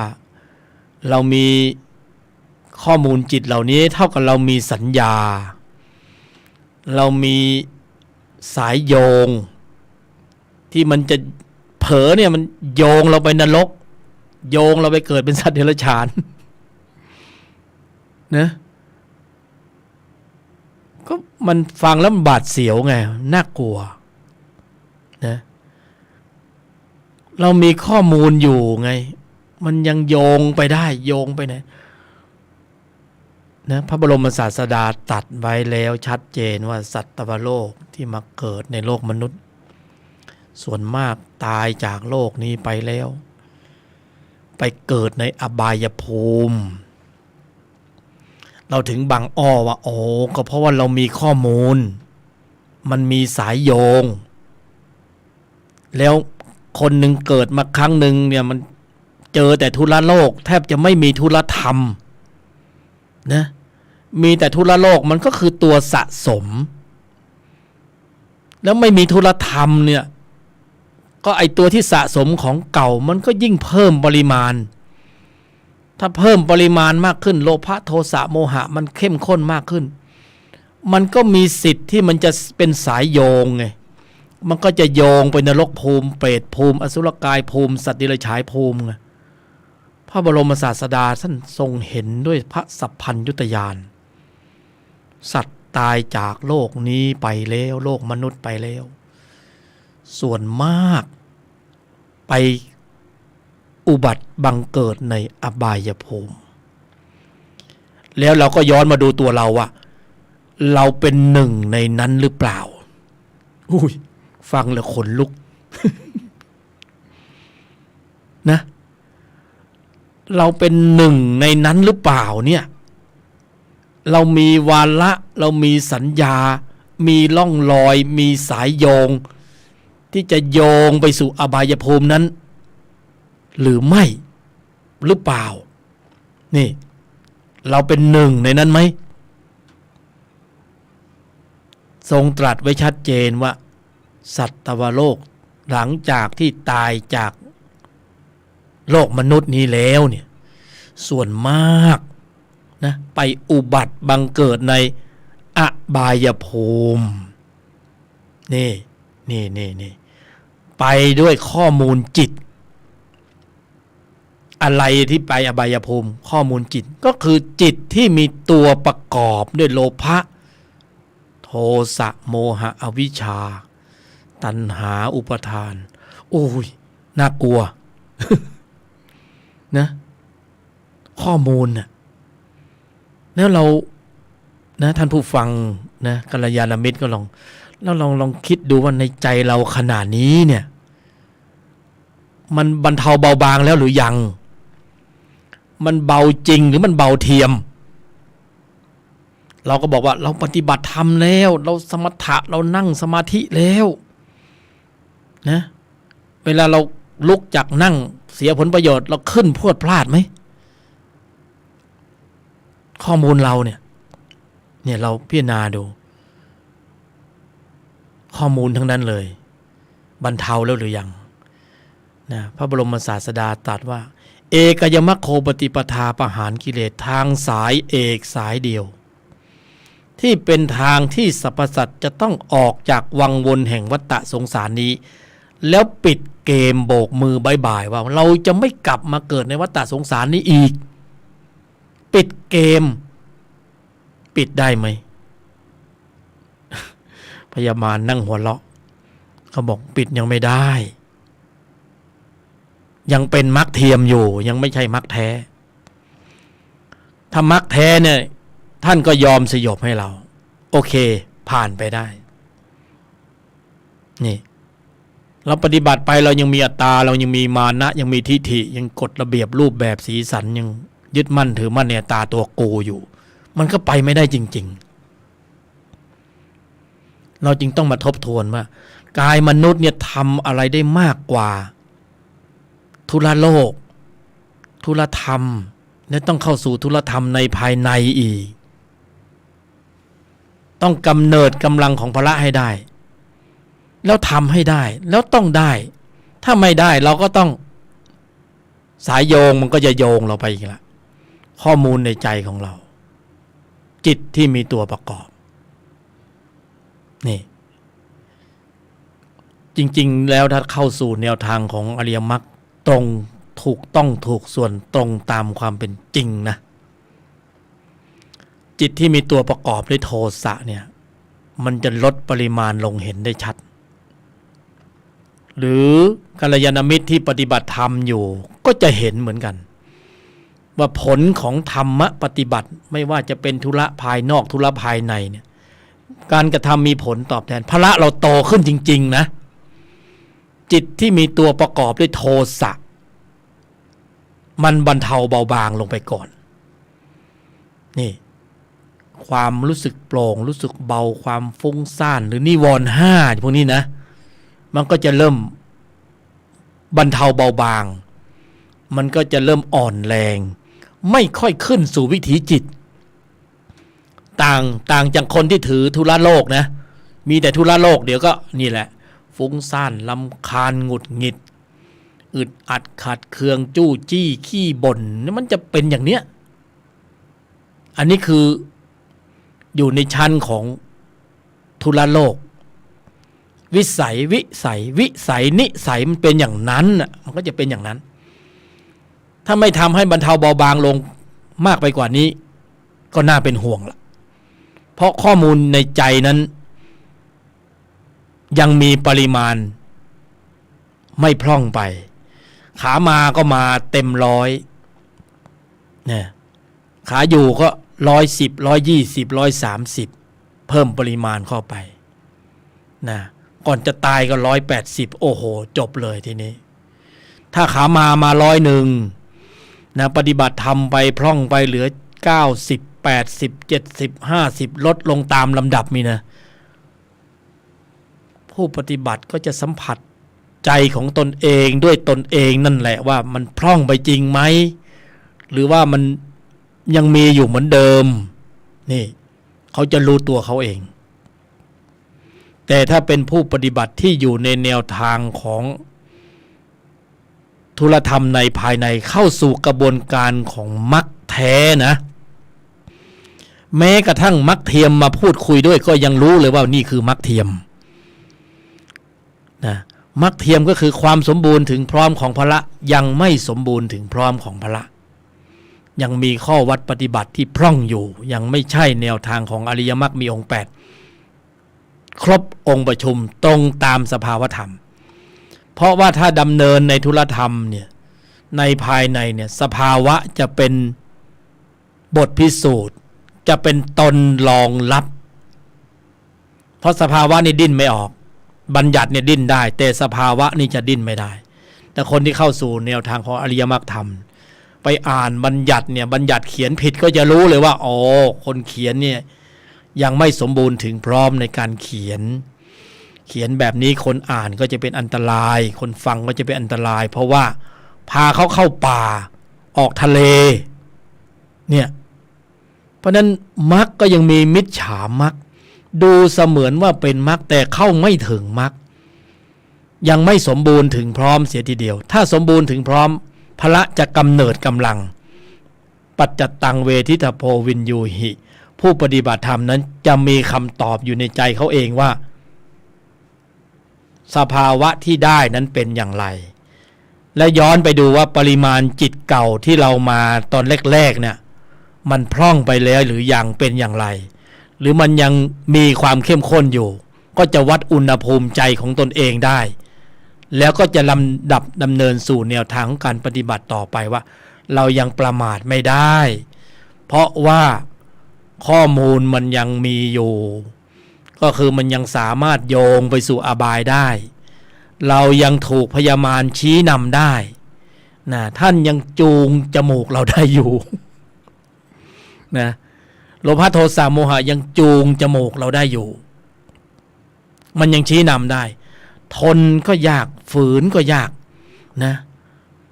แล้วก็ต้องทำตามที่มันบอกนะที่เขาบอกนี่ภายใต้การชี้นำอย่างนั้นเสมือนว่าเราตกเป็นทาสเราไม่เป็นไทยเราเป็นทาสนะเพราะนี้เราจะเป็นไทยได้เนี่ยเราก็ต้องมีกำลังของพละขึ้นมาตนจึงแลเป็นที่พึ่งของตนตอนนี้เราพึ่งตัวเนี่ยมันพึ่งไม่ได้อยู่แล้วยังไงก็ไม่ได้พึ่งตัวโลภะพึ่งได้ที่ไหนนะมันก็พาเราไปเปรตตัวโทสะตัวโมหะนะจิตก็แสนนะพิเศษที่จะยุติธรรมจริงๆก็คือข้อมูลอะไรก็บันทึกหมดเก็บทุกช็อตเก็บทุกเม็ดเลยเพราะนั้นในที่ลับหรือที่แจ้งเนี่ยมันหมกเม็ดมันไถยจิตมันเล่ห์เหลี่ยมเพทุบายแล้วก็ดูเหมือนไม่มีอะไรแล้วก็ได้ผลประโยชน์ได้ทรัพย์ได้สินได้เงินได้ทองได้บ้านได้รถได้เฟอร์นิเจอร์ได้หรูได้เปรียบคนอื่นนี่นะไม่พ้นยังไงก็ไม่พ้นการกระทำมีผลตอบแทนสุดท้ายก็ต้องมาเจ็บปวดกับการแสดงออกที่ตัวเองได้กระทำไว้ในอดีตในปัจจุบันก็ต้องเจอผลอยู่ดีเพราะจิตยุติธรรมที่สุดหนีไม่พ้นเพราะนั้นคนฟังตรงนี้แล้วมันจะหนาวนะยิ่งอยู่ในหน่วยงานที่มันมีโอกาสที่จะเขาเรียกว่าคอร์รัปชันนะจิตเก็บข้อมูลหมดเลยเพราะนั้นก็เอาไปกลั่นนะวันนี้เราก็รอดไปมีความสุขสนุกสนานเพลิดเพลินแต่วันหนึ่งวิบากมันย้อนลอยกลับเราก็หนีไม่พ้นอยู่ดีนี่จิตเขาเก็บข้อมูลหมดขณะที่เจริญปัญญาอยู่ในปัจจุบันขณะนี้ก็อนุโมทนาในกำลังของจิตที่มีองค์ประกอบด้วยกุศลเป็นอันมาก เจริญเกิดขึ้นในใจของผู้ฟังนะไม่เฉพาะแค่ผู้บรรยายนะผู้บรรยายก็พอตัวแต่ก็ยังนิ่งไม่ได้ต้องเพิ่มเติมปริมาณข้อมูลกุศลไปเรื่อยๆเพราะว่าเส้นทางของการเวียนตายเวียนเกิดเนี่ยแต่ละรูปแต่ละนามเนี่ยก็ต้องรู้เลยว่าถ้าเราเป็นจอมยุทธกันเนี่ยนะบาดแผลเวอะหวะผ่านมาสารพัดสารเพกี่หมื่นกี่แสนกี่พันปีจิตมันสะสมมาขนาดไหนนะเห็นไหมแล้วไอ้ที่จะมาให้สลายข้อมูลเลยทีเดียวเนี่ยถ้าเราไม่เจอกำลังของพละห้าเนี่ยก็ยังอยู่เหมือนเดิมไม่ไปไหนนะเพราะนั้นต้องเซตกำลังของพละห้าขึ้นมานะเพราะฉะนั้นในแต่ละวาระที่เราดำเนินในธุระโลกธุระธรรมก็เพื่อเดียวเท่านั้นเพื่อความสมบูรณ์ถึงพร้อมของพละถ้าเราไม่สมบูรณ์จริงๆเนี่ยเราก็ยังอยู่ในข่ายของพยามารความทุกข์ไม่ต้องพูดถึงน้ำตาไม่ต้องพูดถึงการเสียผลประโยชน์ไม่ต้องพูดถึงนะแต่โชคดีที่เรามีก๊อกสองคือเรามีระบบเยียวยาความรู้สึกระบบเยียวยาความรู้สึกใจที่มันหนักหนาสาหัสจากอำนาจการของจิตเดิมใช่ไหมเรามีพละที่มีกำลังมีภูมิต้านทานสร้างขึ้นมานั้นคนที่ไม่มีตรงนี้น่าสงสารมากนะเราเห็นคนที่มีความยึดมั่นถือมั่นแล้วตีอกชกตัวต้องทำลายคนรอบข้างทำลายตัวเองเพราะเหตุเพียงแค่ไม่มีระบบปลดล็อกใจไม่มีธุลธรรมไม่มีการศึกษาเจริญอบรมไว้ก่อนเราต้องศึกษาเจริญอบรมไว้ก่อนนับตั้งแต่วันนี้เป็นต้นไปใช่ไหมเราต้องไถต้องพรวนต้องหว่านต้องเพาะเป็นต้นกล้าเกิดเป็นต้นข้าวนะแล้วก็เก็บเกี่ยวแล้วเอาไปเก็บไว้ในยุ้งฉางใช่ไหมไม่ใช่ว่าเราหิวแล้วเราได้เวลาปลูกข้าวแล้วโอ้โหอีก3 เดือน4 เดือนเราก็สงสัยแห้งเหี่ยวตายพอดีเพราะนั้นเราต้องเตรียมพร้อมไว้ก่อนใช่ไหมเราต้องเตรียมพร้อมไว้ก่อนนะเราหิวเราก็ต้องเตรียมไว้แล้วตักกินได้เลยหุงหาอาหารนะไม่ใช่หิวข้าวอ้าวเริ่มไถพรวนหว่านจบเลยอย่างนั้นนะนี่เช่นเดียวกันพละเป็นธรรมที่มีอุปการะมากที่สุดโดยเฉพาะอริยมรรคมีองค์8เป็นธรรมที่เป็นที่พึ่งของเราที่ดีที่สุดที่เราจะต้องสรรสร้างการแสดงออกเพื่อให้ท่านได้กำเนิดกำลังแล้วกำเนิดกำลังแล้วอยู่ที่ไหนก็อยู่ที่ใจของบุคคลนั่นแหละใจของท่านใจของกัลยาณมิตรไม่ได้มาอยู่ที่ใจผู้บรรยายนะใครทำใครได้ใครไม่ทำไม่มีนะใครทำได้ก็ได้ใครทำถูกก็ได้ของถูกของตรงใครทำไม่ถูกก็ยังไม่ได้ไม่มียังใช้ไม่ได้นะต้องเป็นกำหนดควบคุมการแสดงออกในชีวิตประจำวันแม้สักครั้งหนึ่งที่เราขับรถไปบนถนนนี่นะแล้วเราก็ตั้งโยนิโสมนสิการเราบอกว่าเราจะเก็บเกี่ยวอาริยจิตเพราะอาริยจิตคือเป้าหมายสูงสุดของเราในแต่ละวันเราไม่ใช่ไปเก็บแต่ทรัพย์ภายนอกที่เป็นทรัพย์สินเงินทองเราต้องเก็บอาริยทรัพย์ด้วยเราต้องเดินนะธุระโลกภายนอกเราก็เดินไปแต่เราต้องลำดับขับเคลื่อนกำลังของพละธุรธรรมในภายในเพื่อที่เราจะได้เก็บเกี่ยวอาริยจิตเวลาเราเสียผลประโยชน์เราต้องรู้เลยว่าเราจะต้องยอมหยุดเย็นนิ่งในไม่โต้ตอบนี่ท่านี้เพื่อที่เราจะได้เก็บเกี่ยวอาริยจิต อริยจิตเกิดตอนไหนอริยจิตเกิดตอนที่เราไม่สนองอารมณ์เก่าถ้าเราสนองอารมณ์เก่าก็แสดงว่าเราไหลไปตามกระแสสัมผัสถ้าเราไหลไปตามกระแสสัมผัสก็แสดงว่าในใจเรานั้นมีกำลังขับของจิตที่มีตัวประกอบจิตที่มีตัวประกอบก็ไม่ได้อริยจิตแล้วนั่นเราต้องเข้าใจว่าการแสดงออกทุกการแสดงออกไม่ว่าเราจะคิดพูดทำมีการเกิดขึ้นของจิตสอดคล้องกับการแสดงออกของเราทุกครั้งไปขณะนี้เราปรุงเหตุของจิตที่มีองค์ประกอบด้วยกุศลในภายในลำดับดำเนินเจริญเกิดขึ้นในใจของเราอยู่ในปัจจุบันขณะลมหายใจนี้กำลังดำเนินอยู่เห็นไหมนี่ข้อมูลจิตที่เป็นกุศลนี่เราขยันเราขยันเก็บเกี่ยวได้แล้วในขณะนี้เรามีกายมนุษย์นะถึงแม้มันจะโทรมไปบ้างแก่ไปบ้างก็ไม่เป็นไรนะใจเรายังคึกอยู่ใช่ไหมเก็บเกี่ยวมันก็โทรมไปแก่ไปตามกำลังตามเวลาของมันนะแต่ว่าเราก็เก็บอริยจิตได้มีเหตุมากระทบเรานิ่งได้เรายอมได้เราไม่ถกไม่เถียงเราไม่แสดงอัตตาตัวกูเราไม่เถียงกันเหมือนในสภาใช่ไหมยิ่งแสดงยิ่งเถียงมากยิ่งมีอัดไม่อัดมึงก็อัดกูก็คืออัตตาเนี่ยใช่ไหมอัดมันเข้าไปอะไรอะไรอัดมันเข้าไปอัตตาตัวกูนะมีเหตุมีผลปกป้องอะไรปกป้องอัตตาตัวกูนั่นแหละอกุศลมันงอกงามไพบูลย์นะเรานิ่งในไม่โต้ตอบเรายอมหยุดเย็นเรารู้ว่าเสียผลประโยชน์แต่เราได้ทำใจนะนักปฏิบัติธรรมสายธุรธรรมในภายในนี่เตรียมพร้อมสำหรับการทำใจไว้เลยเพราะทุกเรื่องคือการทำใจทำแล้วได้อะไร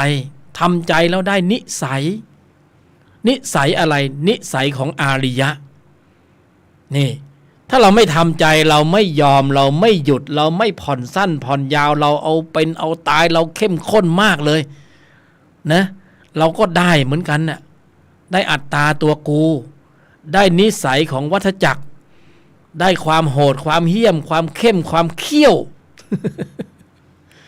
เพิ่มเติมเข้าไปในปริมาณของใจเราแล้วใครได้ใครเสียถามจริงๆนะใครได้ใครเสียข้อมูลจิตที่มีตัวประกอบด้วยโลภะโทสะโมหะที่มันหนาแน่นเข้มข้นมากขึ้นตามลำดับเนี่ยมันจะส่งผลร้ายในภายหลังให้แก่เรามันจะส่งผลร้ายให้แก่เราเข้มข้นไปเถอะแล้วจะรู้ว่าเวลามันโยงไปนรกเราก็จะเห็นว่าอุ้ยนรกมีจริงเวลามันโยงไปเปรตเราก็จะรู้ว่าเปรตมีจริงอสุรกายมีจริงนะเดอะด็อกมีจริงไอตูบอีด่างนางจ๋อมีจริงสัตว์เดรัจฉานมีจริงมันจะส่งผลร้ายให้แก่เราวันนี้เราสะสมไอสิ่งเนี้ยเราจะรู้เลยว่ามันให้คุณหรือให้โทษมันส่งผลแน่นอนนี่คือข้อมูลของจิตข้อมูลของใจนี่คือวาระแห่งชีวิตว่าเกิดมาครั้งนี้เราได้อริยทรัพย์กลับไปหรือว่าเราได้นรกกลับไปเปรตกลับไปอสุรกายกลับไปนะเราต้องตระหนักแล้วนะพระบรมศาสดาตรัสแต่คำจริงพุทธพจน์นะเราไปเรียนพุทธวจนะเราก็ได้ฟังพุทธวจนะคำจริงจากพระโอษฐ์พระองค์ไม่ตัดคำเท็จตัดคำจริงตัดไปชัดเจนว่าสัตวโลกส่วนมากตายจากมนุษย์ไปแล้วไปเกิดอุบัติบังเกิดในอบายภูมิเราก็ต้องรู้เลยว่าเขาไปด้วยอะไรนะเราย้ำหลายครั้งแล้วว่าเขาไปด้วยอะไร แล้วเราเลยล่ะจะไปด้วยอะไรข้อมูลอะไรคือข้อมูลจิตอะไรคือข้อมูลจิตที่มีตัวประกอบอะไรคือจิตที่มีตัวประกอบโลภะจิตโทสะจิตโมหะจิตความเข้มข้นในปริมาณที่ไม่สามารถที่จะกลับมาเกิดหรือไปเกิดในสุคติภูมิได้เพราะธรรมชาติตัดสินแล้วตัดเกรดแล้วว่าเกรดนี้ตกเกรดตกชั้นอบายภูมิเป็นที่หวังได้เครื่องแบบของนรกเปรตอสุรกายสัตว์เดรัจฉานนะยังไม่ทันตายจากโลกนี้ไปเครื่องแบบเริ่มปรากฏแล้วนะโกงเข้าไปกินเข้าไปคอรับชั่นเข้าไปเห็นเลยนะนี่เห็นเลยนะเพราะไม่เห็นเราก็คิดว่าไม่มีแต่ผู้ที่เห็นเขาก็โอ้โหนะสลดใจนะพระบรมศาสดายังเป็นห่วงสัตวโลกผู้มาเกิดตัดเตือนในวาระสุดท้ายก่อนที่พระพุทธองค์จะปรินิพพานยังกุศลให้ถึงพร้อมจงตั้งมั่นอยู่ในความไม่ประมาทอะไรยังกุศลให้ถึงพร้อมนั่นคืออะไรเพิ่มปริมาณข้อมูลจิตที่ประกอบด้วยกุศลโดยเฉพาะในระดับชั้นของมรรคคือระดับของการควบคุมระบบแสดงออกไม่ประมาทอะไรข้อมูลจิตเก่าๆดั้งเดิมที่เคยสะสมมาตามลำดับข้อมูลเหล่านั้นมันจะย้อนลอยมันจะฟีดแบ็กมันจะกลับมาเล่นงานเรานะคตินิมิตอารมณ์กรรมชรูปมันจะปรากฏก่อนที่มรณวิถีจิตสุดท้ายจะส่งผ่านไปสู่ปฏิสนธิจิตภาพอารมณ์ข้อมูลจิตชนิดไหนที่มีความเข้มข้นในปริมาณที่หนักหน่วงกว่าจิตชนิดอื่นๆมันจะปรากฏแล้วก็จะเป็นสายโยงนำส่งจิตวิญญาณภาวะฐานะของสัตตานังผู้แสวงหาการเกิดผู้มีปริมาณความเข้มข้นของข้อมูลในสัดส่วนที่เป็นอกุศลนั่นแหละที่เขาบอกว่าไปสู่ที่ชอบไปตามเส้นทางตามข้อมูลนั้นๆเราวันนี้ได้มีโอกาสในการเจริญปัญญาด้วยเหตุด้วยปัจจัยใดก็ไม่รู้ละที่ได้ยินได้ฟังได้มีวาระแห่งการมาบรรยายของผู้บรรยายจากการว่างเว้นไปไม่มีอารมณ์ธรรมที่จะมาบรรยายและฉุดคิดขึ้นได้ว่า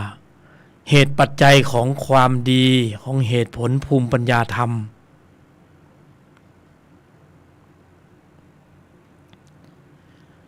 ที่ถึงพร้อมแล้วในระดับหนึ่ง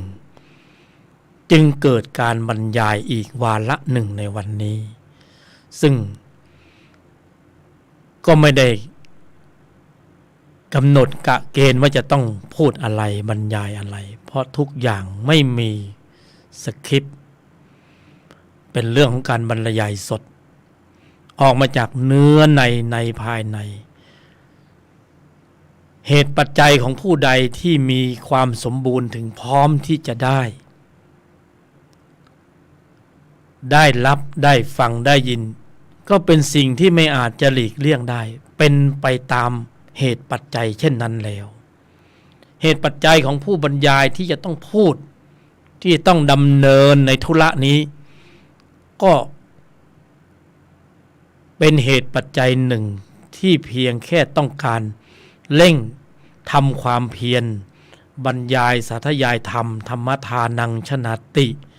เพื่อเพิ่มปริมาณข้อมูลของจิต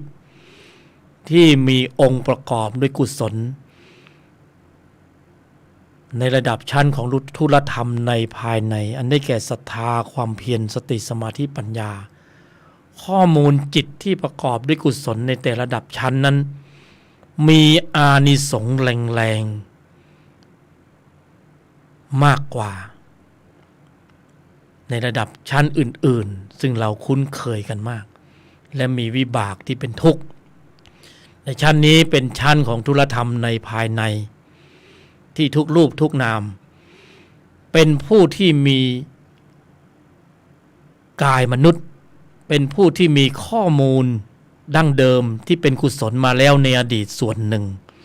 จึงจะมารับเหตุผลภูมิปัญญาธรรมต่อยอดไปได้เพราะนั้นสามารถที่จะเอาเหตุผลภูมิปัญญาธรรมเป็นสัญญาที่ต้องมาเชื่อมโยงและนำไปสู่การคัดสรรเลือกเฟ้นเจริญอบรมศึกษาทำตนให้ยกฐานะเพิ่มปริมาณข้อมูลจิตขึ้นสู่ระดับของอริยบุคคลได้ในที่สุดไม่วันใดก็วันหนึ่งอยู่ที่ข้อมูลจริงๆถ้าไม่ใช่ข้อมูลแล้วก็ไม่รู้จะอะไรแล้วล่ะเพราะเรามาก็มาจากข้อมูลเราจะไปหรือเราจะยุติบทบาทของการเวียนตายเวียนเกิดก็อยู่ที่ข้อมูลกำลังของพระนั้นที่มีอำนาจการเหนืออำนาจของวัฏจักรจิตเป็นยิ่งกว่าแสงสว่างที่มีกำลังสูงคราใดที่แสงสว่างแห่งฌานปัญญาญาณได้ปรากฏกำลังจิตที่มีตัวประกอบด้วยโลภะโทสะโมหะอวิชชาในภายในนั้นมันก็จะบรรเทาเบาบางมันจะฝ่อลงไปมันจะหมดแรงเหมือนว่ามันมีอยู่แต่ว่ามันไม่มีพิษสงอะไรมันมีอยู่แต่มันไม่มีพิษสงเพราะมันมีการควบคุมระบบอยู่ตลอดเวลาคือโยนิโสมนสิการในกำลังของพละห้าที่มีกำลังแข็งแรงเนี่ยเหมือนนายทหารกองทหารกองใหญ่ที่คุมเชิงอยู่ตลอดเวลา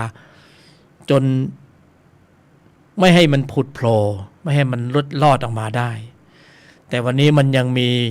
ความเข้มข้นอยู่เนี่ยมันก็จะแสดงบทบาทไปตามบทบาทไปไล่ชั้นกันไปบางวันเราก็ได้ธุระโลกเราก็ได้ปริมาณข้อมูลจิตเราก็รู้แต่เราก็ไม่ลืมว่าเราต้องสร้างธุรธรรมให้ได้ปริมาณข้อมูลของอริยจิตด้วยเราก็มีระบบถ่วงดุลอยู่ตลอดเวลาบางวันก็ขาดทุนเราเผลอไผลเราไปใช้ระบบคิดพูดทำที่เป็นอกุศลไปมากข้อมูลจิตตัวเดิมมันก็เพิ่มปริมาณบางวันเราก็กำไรเราก็รู้สึกว่าพละห้ามีกำลังสูงขึ้นโลภะโทสะโมหะมันอ่อนแรงลงไปพอสมควรแล้วเราก็คัดสรรกันไปประลองกำลังไปในช่วงที่มีกายมนุษย์นี่ประลองกำลังอยู่ช่วงระยะเวลาหนึ่งอานิสงส์ของมรรคหรืออานิสงส์ของการดำเนินให้กำเนิดกำลังของอริยจิตอานิสงส์แรงถึงขั้นปิดอบาย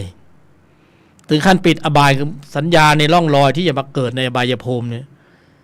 ปิดเกมจบเลยพวกเราต้องไปถึงตรงนั้นไม่ได้หวังสูงและจะหวังต่ำมันทำไมไม่ได้หวังสูงเลยแล้วพวกเราจะหวังต่ำๆทำไมเพราะกายมนุษย์ทำได้มากกว่าที่จะให้กิเลสมันใช้กายมนุษย์ไปสนองอารมณ์กินกามเกียรติโกงโลภะโทสะโมหะแต่ทำได้มากกว่านั้นทำฌานให้เกิดทำปัญญาให้เกิดทำญาณให้เกิดได้มากกว่านั้นปรุงได้ด้วยอุบายวิธีโดยแยบคายนี่เราอยากจะไปใช้เล่ห์เหลี่ยมเพทุบายให้มากไปกว่านี้เลยเราอย่าได้ไปเข้มข้นในอนามัยแห่งธุระโลกจนเกินไปเลยสลึงหนึ่งบาทหนึ่งก็ไม่ได้แม้อะไรจะกันนักกันหนานะ จะอนุรักษ์นิสัยกรรมดีเด่นไว้ทำไมนี่ให้ถ่วงดุลมันหน่อย พอดีจะไปเข้มข้นมันแก่อย่าไปเล่ห์เหลี่ยมเพทุบายเพราะนั่นคือสัญลักษณ์ของความดิบเล่ห์เหลี่ยมเพทุบายโอ้โหมีเล่ห์มีเหลี่ยมโอ้หัวเราะสนุกสนานกูได้นี่กูได้โลภะเพิ่มกูได้โทสะเพิ่มกูได้โมหะเพิ่มมันน่าดีใจตรงไหนกูได้อัตตามานะเพิ่มกูได้ทิฏฐิเพิ่มกูได้โอ้โหน่าภูมิใจหรือเนี่ยนี่แล้วตอนตัดเกรดล่ะนะตอนเขาตัดเกรดธรรมชาติเขาตัดเกรดโอ้โหเป็นยังไงปริมาณข้อมูลจิตโลภะโทสะโมหะอวิชชาอบายภูมิเป็นที่หวังได้จบเลยไอตอนที่กูได้ก็โหเราะกันใหญ่โอ้เพลิดเพลินสนุกสนานล่าเริงนะที่ไหนได้กูกำลังเสียนะไม่รู้หรือไงนะกำลังเสียดุลยภาพทางจิตดุลยภาพทางวิญญาณนี่เปลี่ยนจากเล่ห์เหลี่ยมเพทุบายมาสู่อุบายวิธีโดยแยบคายโยนิโสมนสิการเป็นธรรมะที่มีอุปการะมากที่สุดเป็นธรรมะเป็นองค์ธรรมที่พระบรมศาสดาสรรเสริญองค์ธรรมกุศลจิตองค์นี้ไว้มากในหลายที่หลายแห่งที่เสด็จไปโปรดเวนยสัตว์องค์ธรรมกุศลจิตนี้คือองค์ธรรมโยนิโสมนสิการอุบายวิธีโดยแยบคายนี่พระพุทธองค์ทรงตรัสสรรเสริญไม่ได้สรรเสริญเล่ห์เหลี่ยมเพทุบายนี่มันน่าชื่นชมเลยเล่ห์เหลี่ยมเพทุบายโอ้โหเหลี่ยมจัดคนนี้เก่งคนนี้หัวหมอโอ้ไม่เอา ไม่เอาแล้วเราต้องเปลี่ยนค่านิยมใหม่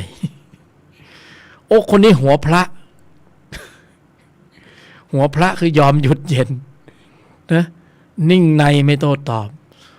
โอ้ยคนนี้หัวเสโอ้โหคนนี้หัวเสเหลี่ยมเยอะไม่เอาแบบอย่างนะเป็นแบบอย่างของการนำพาไปสู่สายโยงไปสู่นรกภูมิเปรตภูมินะจำไว้ว่าจิตเก็บข้อมูลเราตลอดเวลาทุกลมหายใจเข้าออกไม่หนีไปไหนเลยสักนิดสักหน่อยก็ไม่หลุดรอดไปได้เอาไปกลั่นนะไม่งั้นก็กลั่นไม่ได้ที่คนนี้มีโชคมีลาภมีวาสนามีบุญบารมีมีตบะมีเดชมีเดชะมีอำนาจการมีอิทธิฤทธิมีประสิทธิก็กลั่นไม่ได้สิงั้นน่ะคนนี้มีทุกข์มีเหตุมีเพศมีภัยนะลำบากลำบนสารพัดสารเพยังไงจิตทั้งนั้นเลยไปจากจิตแล้วจิตไปเอามาอย่างไงมาจากข้อมูลของ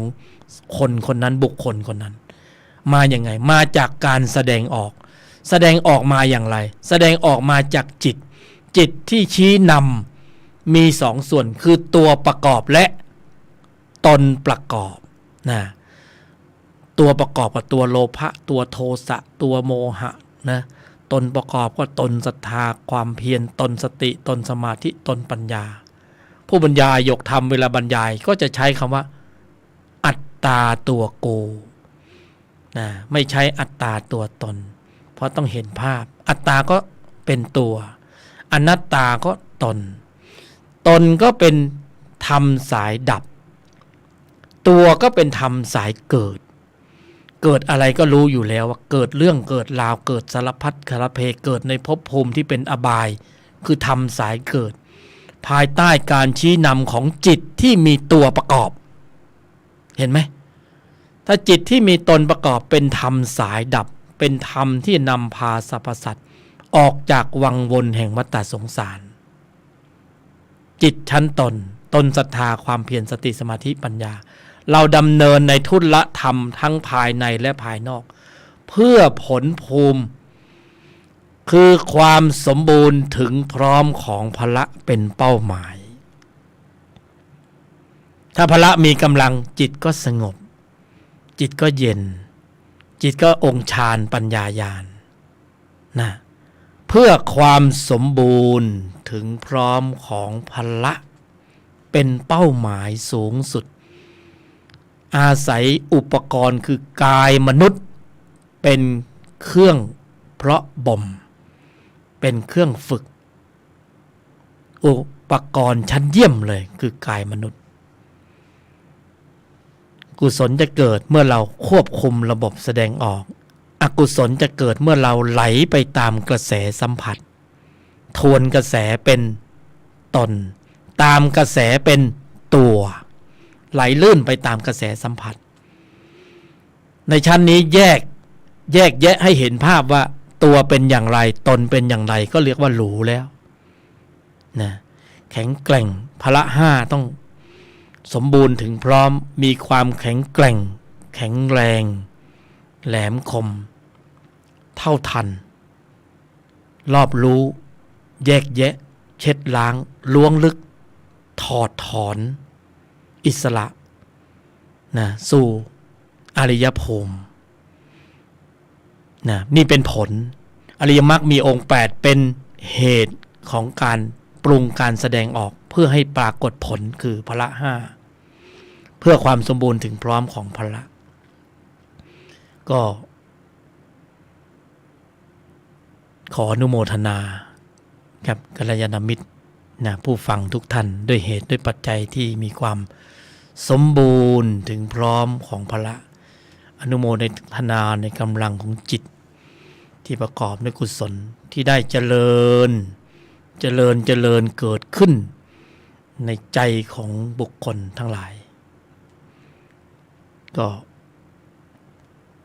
ชั้นนี้เป็นชั้นของทุลธรรมนำพ้นลดระดับลงไปก็ทุลธรรมภายนอกสู่ลดระดับชั้นลงไปสู่ทุลโลกภายนอกลดลงไปชั้นหนึ่งสู่ทุลโลกภายในแล้วก็ทุลโลกภายนอกแล้วก็ไปสู่เรื่องราวของภาระต่างๆที่มันต้องสร้างการสร้างงานแต่การงานที่ประเสริฐสูงสุด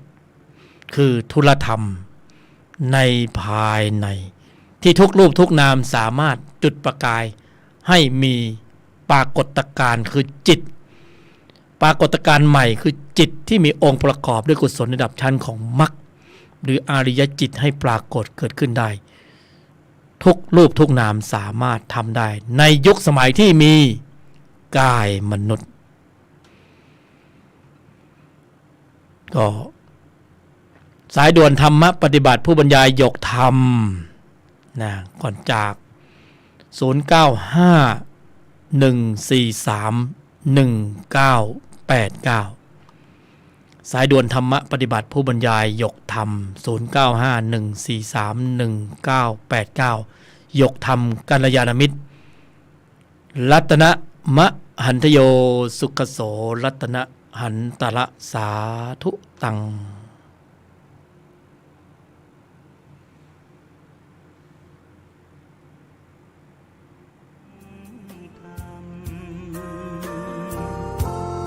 สร้างสมบารมีมิให้ตกต่ำสภาวะธรรมส่องนำชีวิตหยุดโลภโกรธหลงปลงอนิจจังวางลง